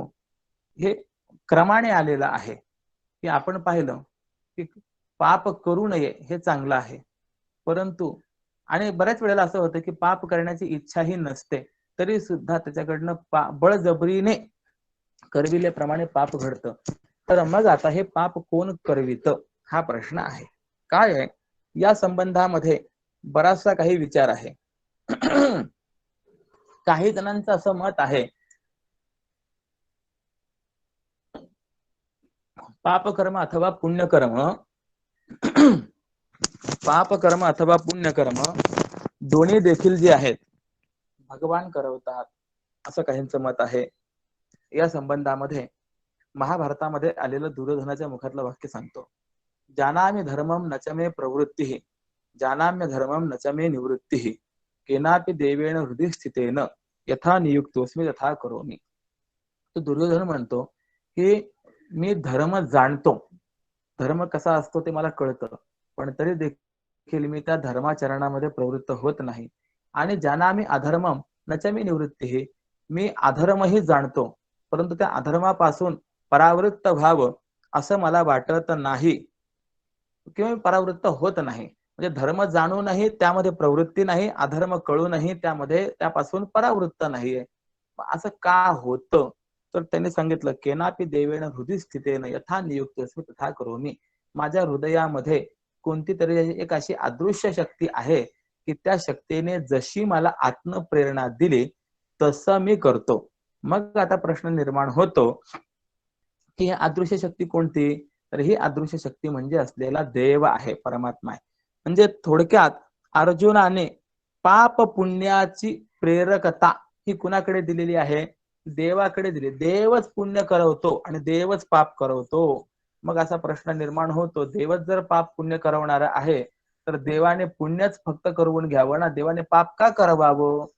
देव काही जणांकडनं पुण्य करवेल, काही जणांकडनं पाप करवेल, असं देव का करतो? देव ही जी विषमता आहे ती का दाखवतो?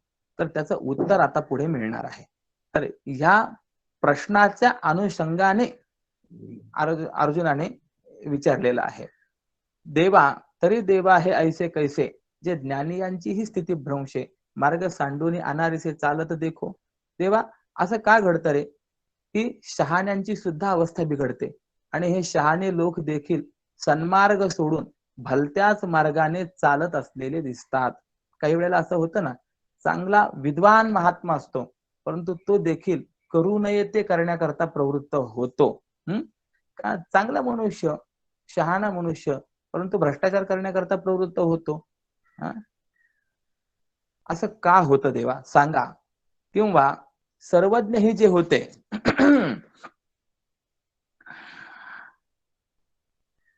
हेयोपादे ही हेयोपादे यही जाणती तेही परधर्मे व्यभिचरती कवणे गुणे. जे सर्व जाणणारे असतात, जे त्याज्य ग्राह्य हेही जाणतात, परंतु ते डोळस देखील स्वधर्माचा त्याग करून परधर्मात कोणता असा विशेष गुण आहे की ज्या गुणामुळे परधर्माशी व्यभिचार करतात, म्हणजे त्याच्याकडे प्रवृत्त होतात, हा प्रश्न आहे.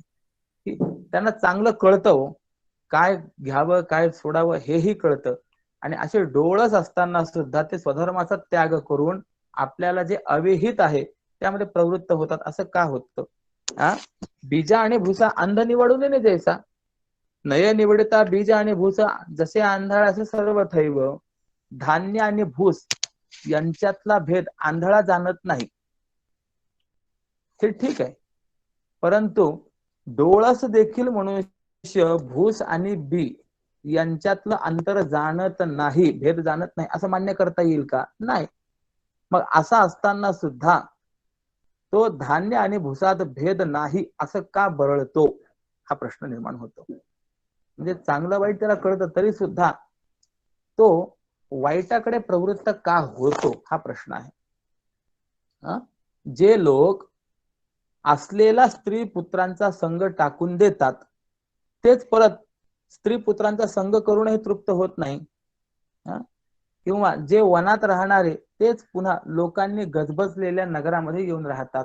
सांगा ना देवा, असं का होतं? बऱ्याच वेळेला असं होतं की नाही, घर सोडून वनात गेला, घर सोडलं, घराचा त्याग केला आणि संन्यास ग्रहण केला, पण संन्यास ग्रहण केल्यानंतर महामंडलेश्वर झाला, मठाधिपती झाला. मग काय झालं? पुन्हा त्याच उठाठेवी त्याला त्या ठिकाणी प्राप्त झाल्या की नाही? किंबहुना घरापेक्षा मठाच्या उठाठेवी अधिक आहेत. घर एकदाच बांधलं जातं, परंतु मठाच्या जितक्या शाखा तितक्या ठिकाणी लक्ष द्यायचं, म्हणजे अधिक आहेत की नाही?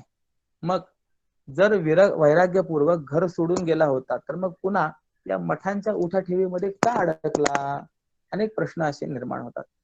किंवा आपण तरी लपती सर्वस्वे पाप चुकविती परी बलात्कारी सुरित तयाची माझी. म्हणजे पाप केल्यानंतर जे लोक लाजेने लपून बसतात आणि मित्रमंडळींनी मद्य मीनाक्षीचे सेवन करण्याकरता आग्रह केला तरी सुद्धा जे सर्व प्रकारे पाप चुकवतात, परंतु तेच लोक जे आहे जणू कोणाच्या तरी बळजबरीने त्यांच्या पापात प्रवेश करवला जातो.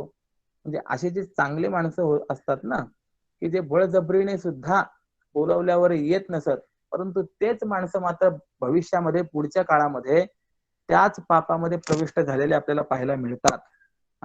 म्हणजे ज्या पापाची मनापासून चिळस मानतात तीच त्यांच्या मनामध्ये जडून कशी बसतात. ज्या पापांना चुकवण्याचा प्रयत्न करत होते त्यांना ते पाप शोधत येतात, अशी स्थिती होते. म्हणून पाप करण्याविषयी असा जो काही बलात्कार म्हणजे बळजबरी दिसते तो कोणाचा हट्ट आहे? कृपया देवाने मला हे सांगावं. ज्ञात्यांशी ही कोण पापा माझी ओढी, बलात्कार प्रौढी कोणाचीही मद कृपावंत होऊन या देवे सर्व हे सांगावे, पार्थ म्हणे. मग आता भगवान याचं उत्तर देतात. आता आपण बघा ना, दुर्योधन काय म्हणाला होता? देवाने देव करायला लावतो, पण आता मात्र सांगतात देव करायला लावतो असं नाही.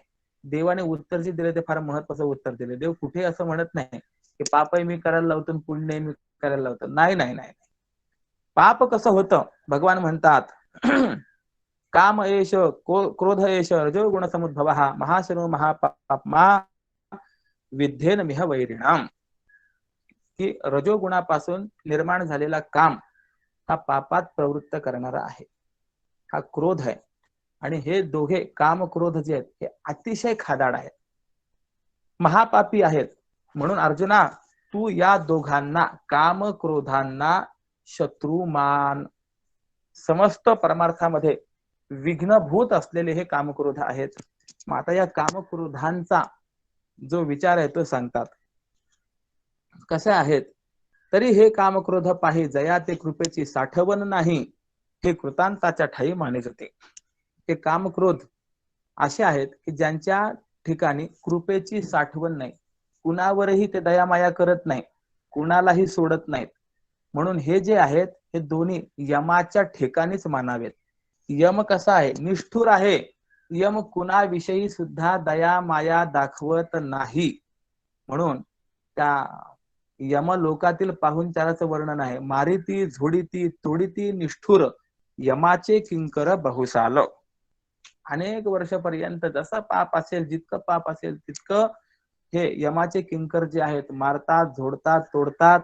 त्यांच्या ठिकाणी करुणा नाही. नाही या यमाशी करुणा असं वर्णन आहे. जसे यमाच्या ठिकाणी करुणा नाही तशी या कामक्रोधांच्या ठिकाणी देखील काहीही करुणा नाही, दया माया नाही. म्हणून हे कामक्रोध म्हणजे जणू काही तुम्ही यमच माना. बर, हे कामक्रोध कसे आहेत? हे ज्ञाननिधीचे भुजंग, विषयदरीचे वाघ, भजन मार्गीचे मांग मारक जे, ते हे कामक्रोध पाहे धनंजया. हा, ज्ञानरूप निधी वरील हे नाग दरीतले वाघ विषयांच्या, आक्रमिता चांग भजनाचा मार्ग रोधित हे मांग मारे करी. हे ज्ञानरूपी ठेव्यावर बसलेले महासर्पच आहेत काम आणि क्रोध.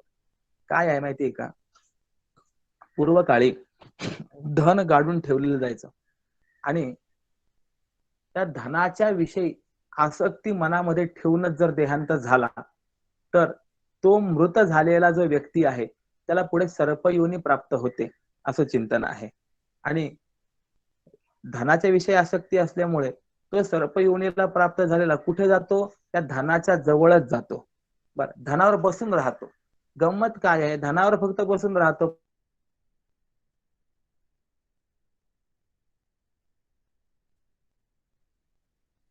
जे असतात त्या सापांना स्वतःला उपयोग नाही धनाचा, दुसऱ्याला उपयोग होऊ देत नाही. त्याप्रमाणे काम क्रोध जे आहेत हे ज्ञानरूपी ठेव्यावर बसलेले महासर्प आहेत. या ठेव्याचा यांना उपयोग नाही पण दुसऱ्यालाही उपयोग होऊ देत नाहीत. त्यानंतर विषयदरीचे वाघ, विषयरूपी पर्वताच्या गुहेत राहणारे जणू काही हे वाघ आहेत. आणि भक्ती मार्गावरील असलेले हे चोर आहेत, वाटमारे आहेत. हे देहदुर्गीचे धोंड, इंद्रिय ग्रामीचे कोंड, यांचे व्यामोहाधिक बंड जगावरी. हे देहरूपी किल्ल्याचे मोठे दगड आहेत. इंद्रिय रूपी गावाचा भोवती असलेला तट आहे कामक्रोध म्हणजे. आणि भ्रम, प्रमाद, अविचार इत्यादी बंड या साऱ्या जगावर यांचं चाललेलं आहे. हे रजोगुणी पुत्र, हे दोन रजोगुणी पुत्र नपुंसक अशा मनाचे आहेत. त्यांचा मुळासह सर्व आकार हा आसुरी प्रवृत्तीचा आहे. आणि या कामक्रोधाचं पालन पोषण कोणी केलंय? तर अविद्येने केलेलं आहे. यांचा आकार कसा आहे? आसुरी प्रवृत्तीचा आहे. किंबहुना हे रजोगुणापासून जरी झाले असले तरी तमोगुणाला हे चांगले प्रिय आहेत. म्हणून त्या तमोगुणाने प्रमाद आणि मोह ही आपली मिरासदारी म्हणजे वतनदारी जी आहे यांना दिली. कुणाला दिली? कामक्रोधांना. कोणती कोणती? प्रमाद आणि मोह. मग आता प्रमाद म्हणजे काय, मोह म्हणजे काय, पुष्कळ विचार करण्यासारखा आहे. हे कामक्रोध कसे आहेत? तर मृत्यूच्या नगरामध्ये हे प्रतिष्ठित म्हणून मानल्या गेलेले आहेत. असतं ना, बाजारामध्ये यांची चांगली प्रतिष्ठा आहे, पत आहे यांची चांगली, यांना मानतात लोक. मग तसे काम आणि क्रोध यांना कुठे मान आहे, कुठे मानतात, कुठले हे प्रतिष्ठित आहे? मृत्यूच्या नगरामध्ये हे प्रतिष्ठित आहेत. आणि का बरं? कारण हे आपल्या आयुष्याचे वैरी आहेत. मग आपला आयुष्याचा घात झाला की मृत्यूच्या नगरामध्ये तिथे त्यांना गिराईक प्राप्त होतं की नाही, म्हणून या गिराईक प्राप्त करून देणारे हे जे आहेत यांची तिथे प्रतिष्ठा चांगली आहे. बघा, जयासी भुकेलिया आमिषा, हे विश्व न पुरेची घासा, कुळवाडी यांची अशा चाळीत असे. हे कामक्रोधांचा विचार करतात. ज्यांना भूक लागली तर ते भक्ष्याकडे जेव्हा जातात तेव्हा त्यांना हे विश्व देखील एका घासाला पुरं पडत नाही कामक्रोधांना.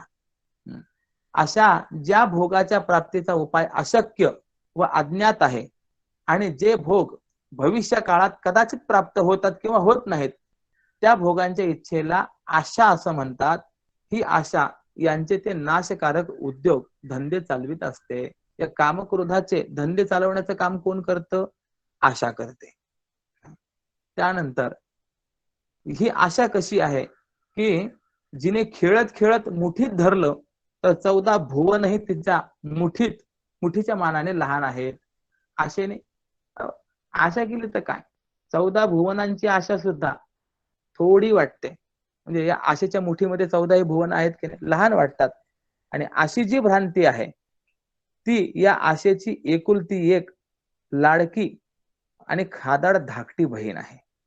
आता ही भ्रांती खेळता खेळताच त्रैलोक्याचा भातुक खाऊन टाकते.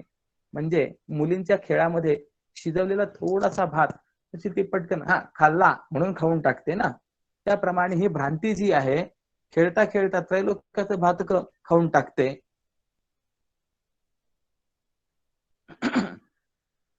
आणि त्या भ्रांतीचे दास्य करून त्या दासीपणाच्या बळावर अप्राप्त विषयाची इच्छारूप तृष्णा ही जगत असते. म्हणजे आशेच्या बळावरती तिची दासी असलेली जी काही तृष्णारूप इच्छा आहे ती बळावते. असो, याप्रमाणे यांना मान कुणी दिला? काम, क्रोध, भ्रांती, आशा या सर्वांना मान कुणी दिला? तर अज्ञानाने यांना मान दिलाय. यांचं देणं घेणं, यांचा व्यवहार कोणाशी आहे? अहंकाराशी व्यवहार आहे. आणि तो अहंकार असा आहे की तो आपल्या आवडीप्रमाणे या जगाला नाचवत असतो. ज्या अहंकाराने जेने सत्याचा भोकसा काढिला, मग असत्य तृणकुटा भरिला, तो दंभ ऋणविला जगी इही. त्या अहंकाराने नीतीच्या पोटात सत्य बाहेर काढला, अर्थात धर्मनीतीतला खरेपणा काढून टाकला. आणि त्याच्या ऐवजी या खरेपणाच्या ऐवजी त्यामध्ये असत्य रूपी गवताचा चुरा म्हणजे पेंढा भरला. म्हणजे ज्याने धर्मनीतीला कृत्रिम आकार आणला आहे तो दंभ या कामक्रोधांनीच या जगामध्ये प्रसिद्धीला आणला आहे. आता दंभाने काय काम केलं आहे तो विचार मांडतात. दंभाने खरेपणा बाजूला काढला आणि खोटेपणा भरला. इथे जो काही सत्याचा भोकसा काढेला असत्य तृणकुटा भरेला जे चिंतन दिलेलं आहे ते महत्वाचं आहे. मी असं ऐकलं एक ठिकाणी की म्हशीचं रेडकू हे जर कदाचित गेलं तर त्याच आकाराचं तसं मध्ये भुसा भरून तसा एक प्रति रेडकू जो आहे तो त्या म्हशी समोर ठेवला जातो. आणि हे आपलंच बाळ आहे असं त्या म्हशीला जाणवून वाटून ती पाना सोडते आणि मग त्याला ते दूध गवळ्याला काढता येतं. गाईचं असं आहे, तिचं जर वासरू मेलं तर तिला ते लगेच लक्षात येतं आणि जोपर्यंत ते वासरू ढुसणी मारत नाही तोपर्यंत ती पाना सोडत नाही. परंतु म्हशी अशी निर्बुद्ध आहे की तिला पाना सोडण्याकरता म्हणून त्या वासराने रेडकूने ढुसणी मारलीच पाहिजे असं नाही. मग तिथे ज्याप्रमाणे तो भुसा आतमध्ये भरून तसं ते दाखवलं जातं त्याप्रमाणे म्हणजे खरेपणा लपवला जातो आणि खोटेपणाच खऱ्या स्वरूपाने दाखवला जातो, खऱ्यासारखा दाखवला जातो. त्याप्रमाणे या दंभाने काय केलं की धर्मनीतीच्या पोटातला सत्याचा कोथळा बाहेर काढला आणि त्या ठिकाणी असत्य रूपी गवताचा चुरा भरला. बर, याच्या बरोबर हिला कोण या काम, क्रोध, तृष्णा, आशा, दंभ, अहंकार यांना साथी कोण झालं तर माया जी आहे ती यांना साथी झालेली आहे. यांनी काय केलं? साध्वी शांती नागविली, मग माया मांगी शृंगारिली, ते करवी विटाळविली साधुवृंदे. जे सत्शील असलेल्या धार्मिक आध्यात्मिक शांतीला यांनी नागव केलं व तिच्या वस्त्रालंकारांनी मायारूपी विरोधिनेला सजवलं आणि तिच्याकडून पवित्र साधू समाजाला या कामक्रोधाधिकांनी विटाळून टाकलं. ज्यांनी विचाराचा आधार नाहीसा केला, ज्यांनी वैराग्याच्या अंगाची कातडी काढली आणि ज्यांनी जिवंतपणीच शमदमांची मान ही मुरगाळून टाकली, ज्यांनी संतोष रूपी वन तोडून टाकलं, धैर्याचे किल्ले पाडले, आनंदाची कोवळे रोपे उपटून टाकले, यांनी ज्ञानाची वाढीला लागलेली जी रोप होते ती खुडून टाकले. या कामक्रोधांनी काय केलं तो विचार चाललाय. सुखाची अक्षरे पुसून टाकली आणि मनुष्याच्या काळजामध्ये शांती ऐवजी समाधानाऐवजी त्रिविध तापांचे निखारे घातले.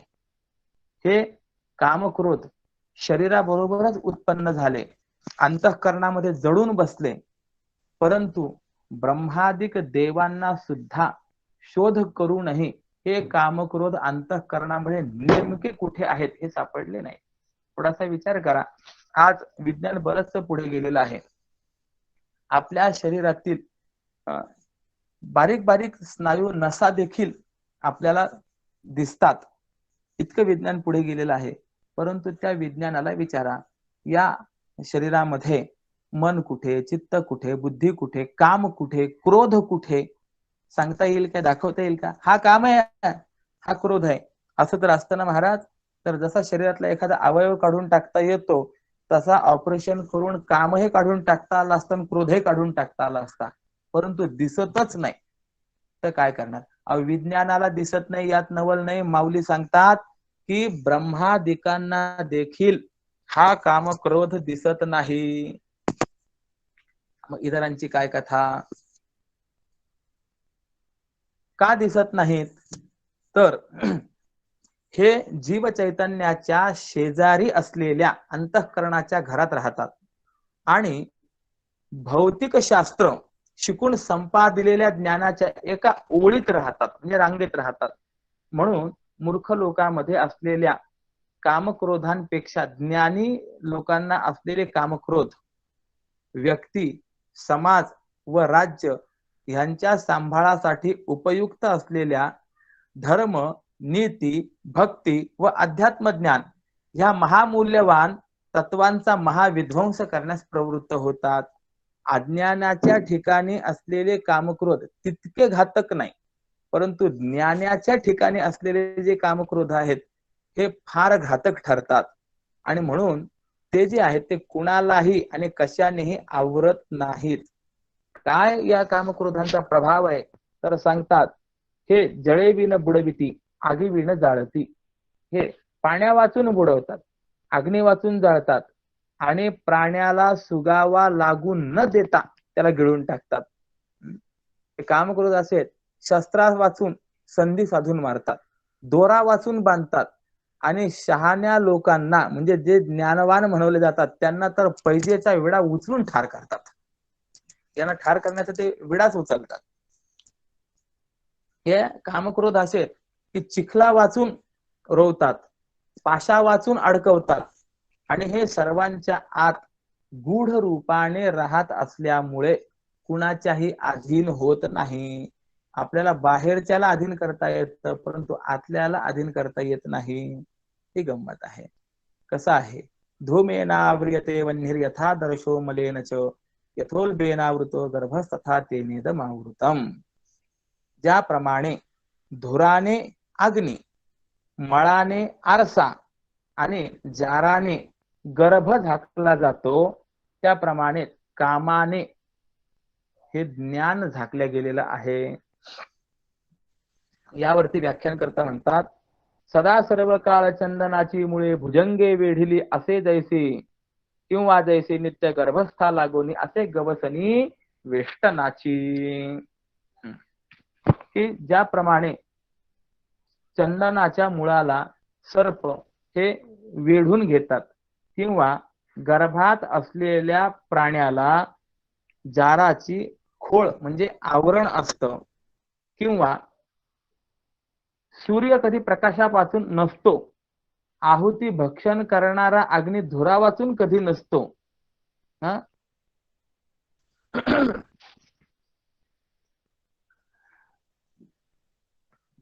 त्याप्रमाणे कामक्रोधा वाचून एकटे ज्ञान कोणत्याही जीवामध्ये आम्ही पाहिलेलं नाहीये.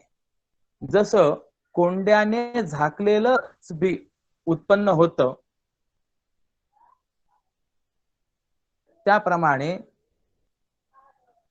शरीराच्या बरोबरच शरीराच्या आत कामक्रोध हे बीज रूपाने निर्माण झालेलेच असतात, असं यांना विचार या ठिकाणी मांडायचा. म्हणजे कामक्रोध शरीरा बरोबरच निर्माण झालेले आहेत आणि याच कामक्रोधाने ते ज्ञान जे आहे ते आवृत केलेलं आहे.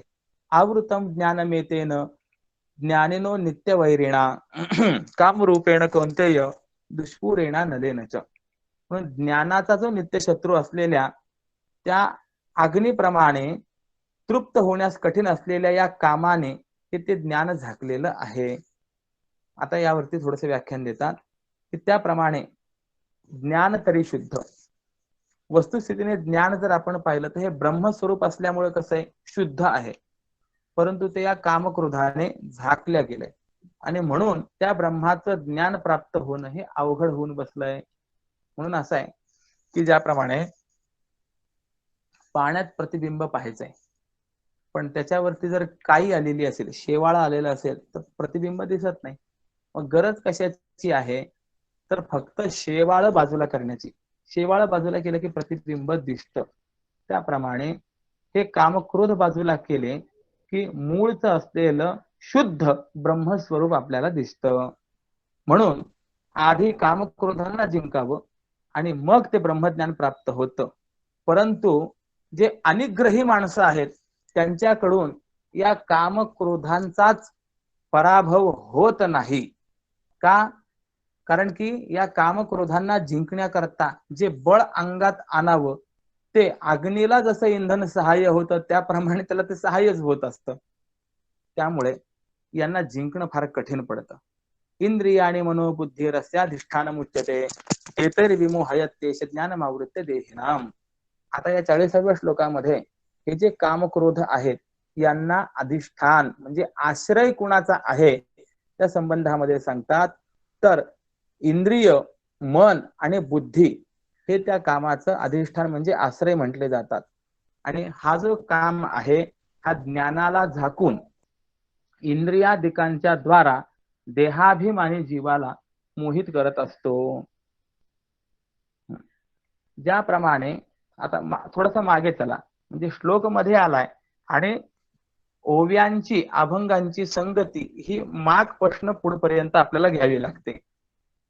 या कामक्रोधांना जिंकण्याकरता जे बळ अंगात आणावं ते अग्नीला इंधन जसं सहाय्य होतं त्याप्रमाणे जगामध्ये बाह्य शत्रूंना जिंकण्याकरता साम, दाम, दंड, भेद हे 4 उपाय नीतिशास्त्रामध्ये सांगितले जातात. परंतु ते यांनाच उलट बळ व आयुष्य देऊन सहाय्य होतात. म्हणून हे कामक्रोध उलट हठयोग्यांना जिंकतात. म्हणजे योगी जातो कामक्रोधांना जिंकण्याकरता, परंतु कामक्रोध तर योग्याकडनं जिंकले जात नाही, परंतु योगीच कामक्रोधांकडनं पराभूत होतो, जिंकल्या जातो. या कामक्रोधांना जिंकणं हे फार कठीण आहे. अशी भाषा जरी बोलली जात असली तरी पण यांना जिंकण्याकरता एक उपाय आहे आणि तो उपाय जर चांगल्या प्रकारे आत्मसात तुला करता आला तर पहा मी तुला सांगतो म्हणे. तस्मात् त्वम इंद्रियाण्यादौ नियम्य भरत ऋषभ पापमानं प्रजहि ह्येनं ज्ञान विज्ञान नाशनम. म्हणजे आता कामयश क्रोधयश इथून पुढे आतापर्यंत त्या कामक्रोधांचा विचार सांगितला, त्यांचं सामर्थ्य कसं आहे, ते कशा पद्धतीने आपल्या जीवनामध्ये हानी निर्माण करतात, सगळा त्यांचा विचार सांगितला. आणि हे कामक्रोध जिंकणं हे फार कठीण आहे हेही सांगितलं. मग प्रश्न असा निर्माण होतो, हे जर अजेय असतील, दुर्जय असतील तर यांना जिंकणं शक्यच नाही काय? सांगतात नाही नाही तसं नाहीये, यांनाही जिंकता येईल. पण जिंकण्याकरता काय करायचं? तर मग सांगतात की अर्जुना तू प्रथम इंद्रियांचा निग्रह कर, त्यानंतर ब्रह्माच्या परोक्ष आणि अपरोक्ष ज्ञानाचा नाश करणाऱ्या या पापस्वरूप कामाचा पूर्ण त्याग कर. म्हणजे काय कर? पहिले इंद्रियांना जिंकायचं, इंद्रियांना जिंकल्यानंतर मग या कामाला जिंकायचंय. इंद्रिय न जिंकता कामाला जिंकण्याचा प्रयत्न केला तर काम कधीच जिंकल्या जाऊ शकत नाही. आणि हा काम कसा आहे आता इथे सांगतात, परब्रह्म स्वरूपाचं परोक्ष आणि अपरोक्ष म्हणजे प्रत्यक्ष आणि ऐक्यू या दोनही ज्ञानाचा तो नाश करणार आहे. या कामक्रोधांचं पहिलं अधिष्ठान इंद्रिय आहे, कारण इंद्रियातून होणारी प्रवृत्ती हीच कर्माला प्रसवते. म्हणून अर्जुना तू या कामक्रोधांना जिंकण्याकरता सर्वप्रथम सर्व अगोदर सर्व प्रकाराने इंद्रिय निर्दळून टाक, इंद्रियांना आपल्या ताब्यात घे. ठीक आहे, कामक्रोधांना कसं जिंकायचं ते सांगतात. इंद्रियांना ताब्यात घेतल्यानंतर मग पुढे मन वगैरे यांना ताब्यात घ्यायचंय. का? कारण इंद्रियानी पराण्याहु इंद्रियेभ्यः परम मनः मनस्तु परा बुद्धिर यो बुद्धेः परतस्तु सहा. स्थूल देहापेक्षा इंद्रिय श्रेष्ठ आहेत, इंद्रियांपेक्षा मन श्रेष्ठ, मनापेक्षा बुद्धी श्रेष्ठ, बुद्धीपेक्षा जो श्रेष्ठ व पलीकडे आहे तोच बुद्धीचा साक्षी परमात्मा आहे असं ज्ञानी लोक म्हणतात. मग मनाची विषयांकडची धाव बंद पडेल किंवा इंद्रिय ताब्यात घेतल्यानंतर आणि बुद्धीची ही भ्रमापासून सोडवणूक होईल. म्हणून एवढ्यानेच म्हणजे इंद्रियांचा निग्रह केल्याने या पाप्यांचा आधार जो आहे तो परिसमाप्त होईल. कुणाचा? इंद्रियांचा जर निग्रह आपण केला तर काम क्रोधांचा आधार नष्ट होतो आणि मग त्यांची जी काही आपल्याला प्रतिकूलता आहे ती देखील परिसमाप्त होईल. एवं बुद्धे परम बुद्ध्वा संस्तभ्यात्मानमात्मना जय शत्रु महाबाहो कामरूपम दुरासदम. आता हा शेवटचा श्लोक आहे या अध्यायातला. म्हणून अर्जुना, अशा प्रकारचा जो आत्मा जो बुद्धीच्या पलीकडे, ज्याचा आपण मागच्या श्लोकामध्ये पाहून आलो ना, तर बुद्धीच्या पलीकडे व जो श्रेष्ठ आहे असं प्रथमतः परोक्ष रूपाने जाणून घ्यायचंय आणि नंतर त्या आत्म्याच्या अपरोक्ष ज्ञानरूप फलासाठी निष्काम कर्माने शुद्ध झालेल्या बुद्धीने, बुद्धी कशाने शुद्ध झाली? निष्काम कर्माने. निष्काम कर्माने शुद्ध झालेल्या बुद्धीने मनाचा संयम करून त्या संयमित झालेल्या मनाने हाताला लागण्यास कठीण असलेल्या त्या कामरूप शत्रूचा त्याग कर, नाश कर. म्हणजे 3 श्लोकामध्ये या कामक्रोधांवर विजय कसा प्राप्त करायचा हे सांगितलेलं आहे. म्हणून काम क्रोध विजय रूप असं असलेलं हे एक स्वतंत्र प्रकरण आपल्याला सांगता येईल. आता कामक्रोधावर कसा विजय मिळव याकरता शेवटची दिलेली जी युक्ती आहे तर ती युक्ती भगवान या श्लोकाच्या व्याख्यानातून सांगतात की हे कामक्रोध जे आहेत हे आपल्या अंतःकरणातून नष्ट झाले तरच निश्चेष गेले असं निसंशय जाण. भाव असा की इंद्रिय, मन आणि बुद्धी हे 3 कसे आहेत? कामाचे आश्रयस्थान आहेत. त्यापैकी जी बुद्धी आहे त्या बुद्धीमध्ये कामाची वृत्ती निर्माण होत असते. बघा, हे आश्रय कसे आहेत त्याचं सांगतात विवरण. बुद्धीमध्ये कामाची वृत्ती निर्माण होत असते, हे कामाचं स्थूल स्वरूप आहे. ठीक आहे. मनामध्ये त्या विषयांचं चिंतन करणे हे त्या कामक्रोधाचं स्थूलतर स्वरूप आहे आणि इंद्रियांनी त्या विषयांचा भोग घेणे हे त्याचं स्थूलतम स्वरूप आहे. स्थूलतर, स्थूलतम, तरतम भाव याला म्हणतात. म्हणून हे कामक्रोध हे कसे सर्वांच्या आत असलेल्या बुद्धीतून जर नष्ट झाले तर ते कामक्रोध म्हणजेच रागद्वेष निशेष नाहीसे होतात. म्हणजे कुठून नष्ट झाले पाहिजे? बुद्धीतून नष्ट झाले पाहिजे. इंद्रिय याकरता आपण आवरले पाहिजेत. ज्याप्रमाणे सूर्य किरणा वाचून मृगजळ उरत नाही. मृगजळ केव्हा? कधी असं झालंय का संध्याकाळी 5 वाजेला मृगजळ दिसलंय किंवा सकाळी 10 वाजेला मृगजळ दिसलंय? नाही नाही नाही. ज्या वेळेला सूर्य मध्यान्हाला आलेला असतो, खूप तापलेला असतो, त्यावेळेला पृथ्वीमध्ये उष्णता सहन करण्याची एक क्षमता आहे आणि त्या क्षमतेच्या एकदा का ती उष्णता गेली की मग भाप स्वरूपामध्ये ती उष्णता बाहेर पडायला लागते आणि त्या ठिकाणी आपल्याला पाणी असल्याचा भास होतो. भागवताच्या पहिल्या श्लोकामध्ये दिलंय बघा, तेजो वारे मृदा यथा विनिमयो यत्र त्रिसर्गो मृषा धामना स्वेन सदा निरस्त कुहकम सत्यम परम धीमहि. तर ज्याप्रमाणे इथे सूर्य किरणांमुळे, तप्त किरणांमुळे त्या मृगजळाचा भास आहे. जर ते सूर्यांचे तप्त किरण नसतील तर मृगजळ कधी दिसेल काय? दिसत नाही. जसं सूर्य किरणा वाचून मृगजळ दिसत नाही, उरत नाही, त्याप्रमाणे बुद्धी, मन आणि इंद्रिय यांच्या वाचून काम क्रोध उरत नाही. जर आपण इंद्रिय आवरली, मन आवरलं, बुद्धी आवरली आणि हे सर्व जर भगवंताप्रती लावले, जे संसाराकडे लावतोय ना ते फक्त त्यांना विषय, त्यांना आलंबन जर फक्त आपण भगवान केला तर हे काम करत उरतच नाही. आणि हे जर नष्ट झाले, म्हणजे काम करत जर नष्ट झाले, तर देह पारतंत्र्य जाऊन ब्रह्माचं स्वराज्य प्राप्त होईल. आणि मग तो पुरुष जो आहे आपलं सुख स्वतः भोगत असतो, म्हणजे आत्मानंदाला तो प्राप्त होत असतो.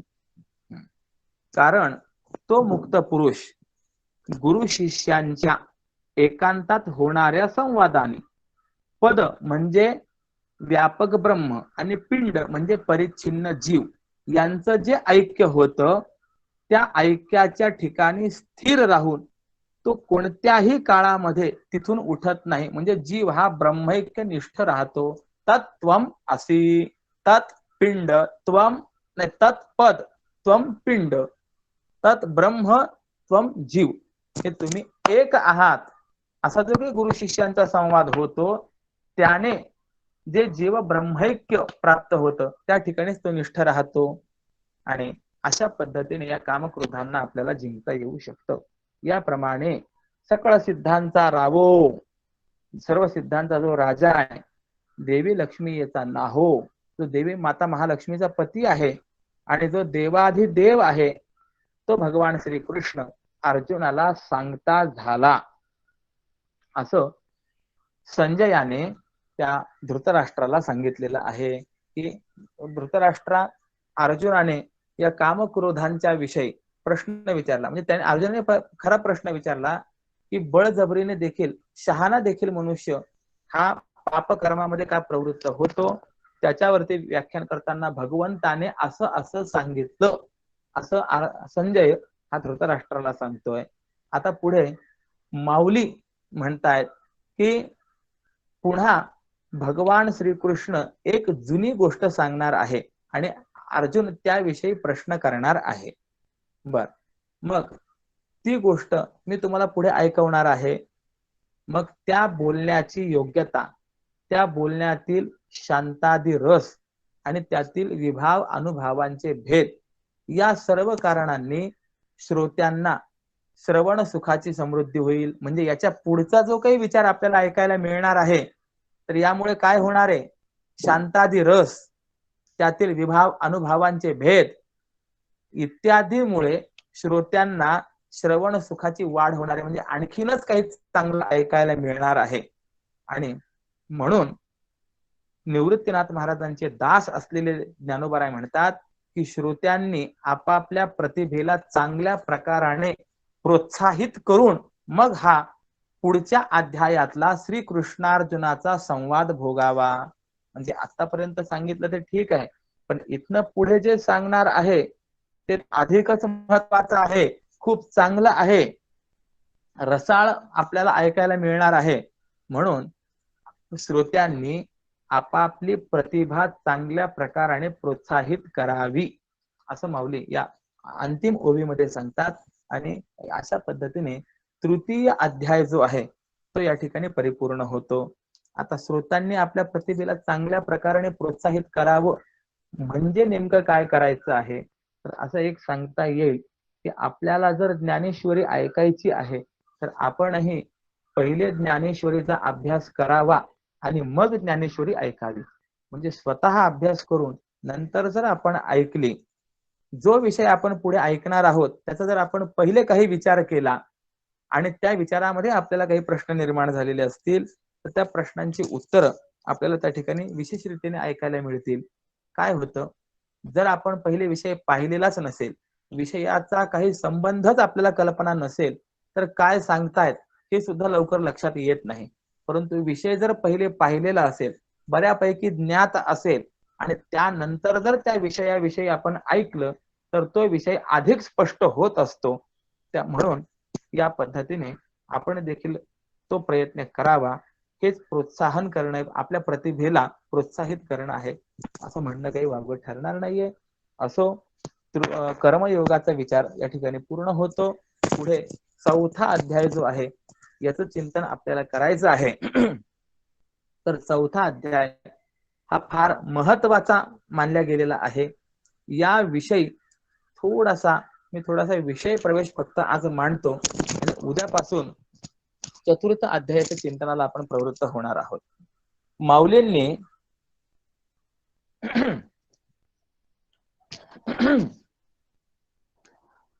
एकंदरीत जे काही अध्यायावरती व्याख्यान केलेलं आहे, तर त्यामध्ये पहिल्या अध्यायाच्या आरंभाला माऊलींनी नमन केलं, म्हणजे मंगलाचरण केलं.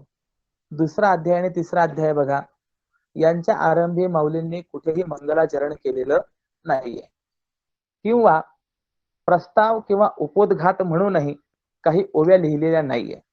परंतु चौथा अध्याय जर आपण पाहिला तर चौथ्या अध्यायामध्ये मंगलाचरण नाही, परंतु प्रस्तावात्मक काही ओव्या मात्र लिहिलेल्या आहेत. माऊलींनी असंच 18 अध्यायापैकी 13 अध्यायांच्या आरंभी काही विशिष्ट प्रस्ताव लिहिलेले आहेत, आणि प्रस्तावाला सामान्यतः मंगलाचरण वगैरे असं म्हटलं गेलेलं आहे.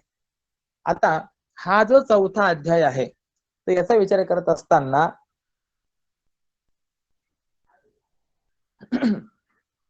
ओवी क्रमांक 1 ते 15 ह्या ज्या ओव्या आहेत, तर ह्या प्रास्ताविक स्वरूपाच्या आहेत. त्यातल्या त्यात 1 ते 5 या ओव्यांमध्ये माऊलींनी गीता ग्रंथाची थोरवी गायलेली आहे.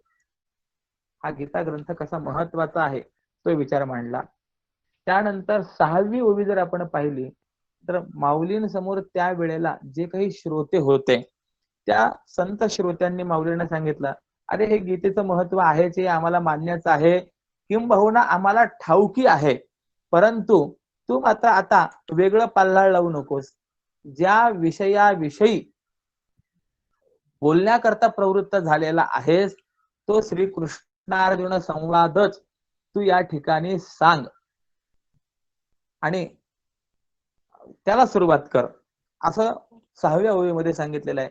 किंबहुना टीकाकार असं चिंतन करतात, माऊलींना हेच अपेक्षित होतं, आपण सांगणार आहोत, परंतु यांनी आपल्याला सांग असं म्हणावं, कारण की यांनी सांग म्हटलं की तोच आपल्या करता असलेला महाप्रसाद आहे. माऊली याचीच वाट पाहत होते, आणि म्हणून ज्या वेळेला संतांनी सांगितलं की सांग, त्यावेळेला 7 ते 15 ह्या ज्या ओव्या आहेत, इथपर्यंत माऊलींनी संजयाच्या द्वारा भगवान श्री कृष्णांचं अर्जुनाच्या ठिकाणी असलेलं जे प्रेम आहे, ते प्रेम व्यक्त केलेलं आहे. आणि मग इथनं पुढे जे आहे, या चौथ्या अध्यायाला सुरुवात केलेली आहे. असो, पुढे चौथ्या अध्यायाचा थोडासा जर आपण विचार केला तर हा अध्याय फार महत्वाचा आहे. का महत्वाचा आहे? कारण ती कर्मकांड आणि देवता कांड म्हणजे उपासना कांड या दोघांना जोडणारा असा हा अध्याय आहे. म्हणजे काय आहे, या चौथ्या अध्यायामध्ये श्लोक क्रमांक 23 पर्यंत 23व्या श्लोकाच्या अखेरपर्यंत भगवंताने कर्मयोगाचा विचार मांडला, कर्माचाच विचार झाला, आणि त्यानंतर पुढे मात्र उपासना कांडाचा आरंभ झाला. म्हणजे या एका अध्यायामध्ये कर्मकांडाचा आणि उपासना कांडाचा विचार झाला, म्हणून हा असा जोड अध्याय आहे. बर, आपण गीतेचा जर विचार केला तर गीतेमध्ये 3 कांड सांगितलेली आहेत. कर्मकांड आहे, उपासना कांड आहे आणि ज्ञानकांड आहे. गीतेमध्ये वेदातल्या या सर्व अर्थाचं सार संग्रहित केलेलं आहे. म्हणून माऊली देखील म्हणतात की कांडत्रय निरूपिणी श्रुतीच ही कोडी सवानी, 3 कांडांचे निरूपण करणारी ही जणू काही गोजिरी असलेली श्रुतीच आहे. पण यामध्ये सुद्धा वर्गीकरण मात्र फार वेगवेगळं आहे, की कर्मकांड कुठपर्यंत, उपासना कांड कुठपर्यंत आणि ज्ञानकांड कुठपर्यंत. तर याचा विचार जर आपण केला तर तृतीय अध्यायापासून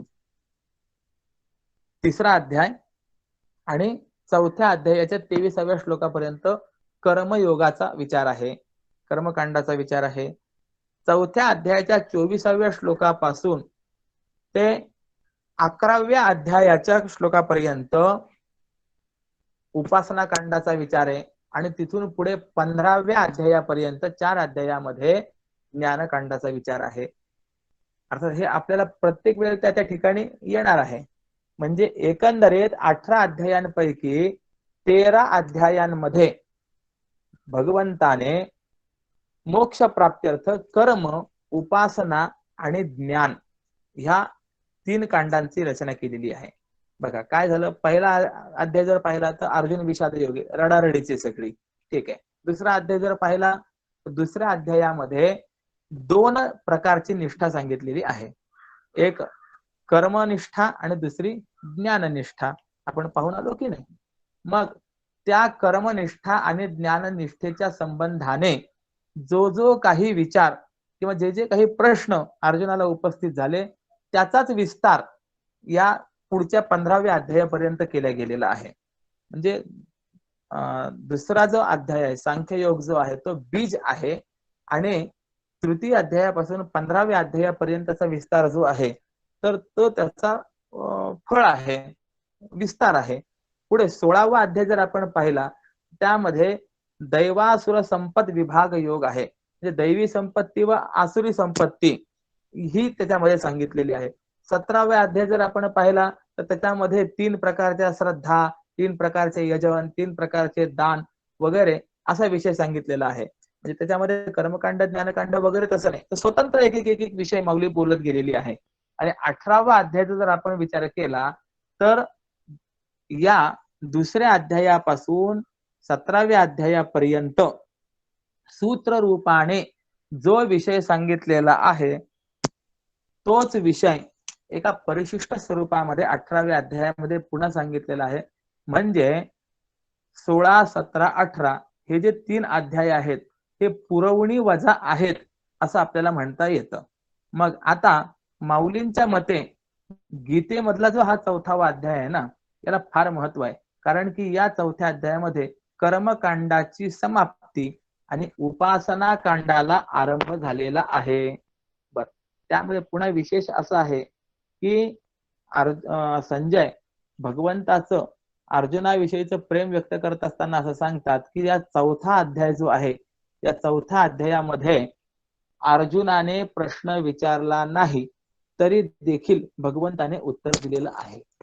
म्हणजे आपण तृतीय अध्यायाचं बघा, तिथे कुठेतरी अर्जुनाच्या अंतःकरणामध्ये शंका आहे. अर्जुनाने प्रश्न विचारला म्हणून तो विषय सांगण्याकरता भगवान प्रवृत्त झालेत. परंतु 4थ्या अध्यायाचा जर आपण विचार केला ना तर अर्जुनाने आता प्रश्न विचारलेला नाहीये. तृतीय अध्यायाच्या शेवटी या कामक्रोधांना कसं जिंकावं एवढं सांगितलं आणि उपाय सांगितला म्हणजे विषय संपला की नाही. उपाय सांगितला, विषय संपला. आता 4थ्या अध्यायामध्ये मग अर्जुनाने पहिले प्रश्न विचारायला पाहिजे की नाही की देवा मग हे तर तू सांगितलं इथपर्यंत ठीक झालं, मान्य आहे मला, पण याच्या पुढे काय, असा अर्जुनाने प्रश्न विचारला पाहिजे. पण अर्जुनाने प्रश्न न विचारताही भगवान स्वतः अर्जुनाला सांगण्याकरता प्रवृत्त होतात. हे नवल नाही काय, हे नवल आहे. मग असं नवल का घडलं तर अर्जुनावरती भगवंताचं असलेलं विशेष प्रेमच आहे. आणि ते जे विशेष प्रेम आहे ते या ठिकाणी या 4थ्या अध्यायामध्ये व्यक्त झालेलं आहे. त्यामुळे माऊलीच्या दृष्टिकोनातून 4था अध्याय जो आहे हा अत्यंत महत्वाचा आहे. त्याचा विचार आपल्याला करायचा आहे. आजी श्रवणेंद्रिया पिकले, जे येणे गीता निधान देखिले, आता स्वप्नची हे तुकले, साचा सरीसे. थोडक्यात सांगतो की आज कानाला सुकाळ झाला, कारण या कानांनी गीता रूपी ठेवा पाहिला आणि यामुळे स्वप्नच खऱ्याच्या योग्यतेचं ठरलं आहे अशी भावना या 4थ्या अध्यायाच्या आरंभाला माऊली व्यक्त करतात. मग काय कानाला सुकाळ झाला आहे, कशामुळे सुकाळ झालेला आहे, मग त्या गीतेचं महत्व काय आहे आणि स्वप्न जे आहे ते स्वप्नच कसं खरं झालं आहे हा विचार जो आहे हा आपल्याला उद्या प्रश्न ऐकायला मिळणार आहे. उद्या प्रश्न प्रवचनाची वेळ हे प्रवचन आरंभ झाल्यापासून ते 7 वाजेपर्यंतची असणार आहे असं काल माननीय श्री जयंतरावांशी माझं बोलणं झालेलं आहे.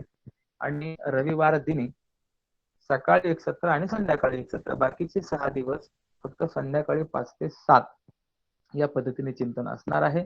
यथामते चिंतन करण्याचा आपण प्रयत्न करीत आहोत. माऊलींनी स्वामींनी त्यांचा जो भाव आहे, आशय आहे, तो आपल्या बुद्धीमध्ये उतरवावा, तो समजण्याकरता आपल्याला बुद्धी प्रदान करावी एवढी प्रार्थना करून आजचं वाङ्मयीन पुष्प भगवत चरणारविंदी समर्पित करतो. माझ्या वाक प्रपंचाला पूर्ण विराम देतो. पुंडलिक वरदा हरी विठ्ठल श्री ज्ञानदेव तुकाराम पंढरीनाथ भगवान की जय. माऊली ज्ञानेश्वर महाराज की जय. जगद्गुरु श्री तुकाराम महाराज की जय. श्रीमद सच्चिदानंद सद्गुरु श्री स्वामी स्वरूपानंद महाराज की जय. ओम शांति शांति शांति. ॐ राम कृष्ण हरि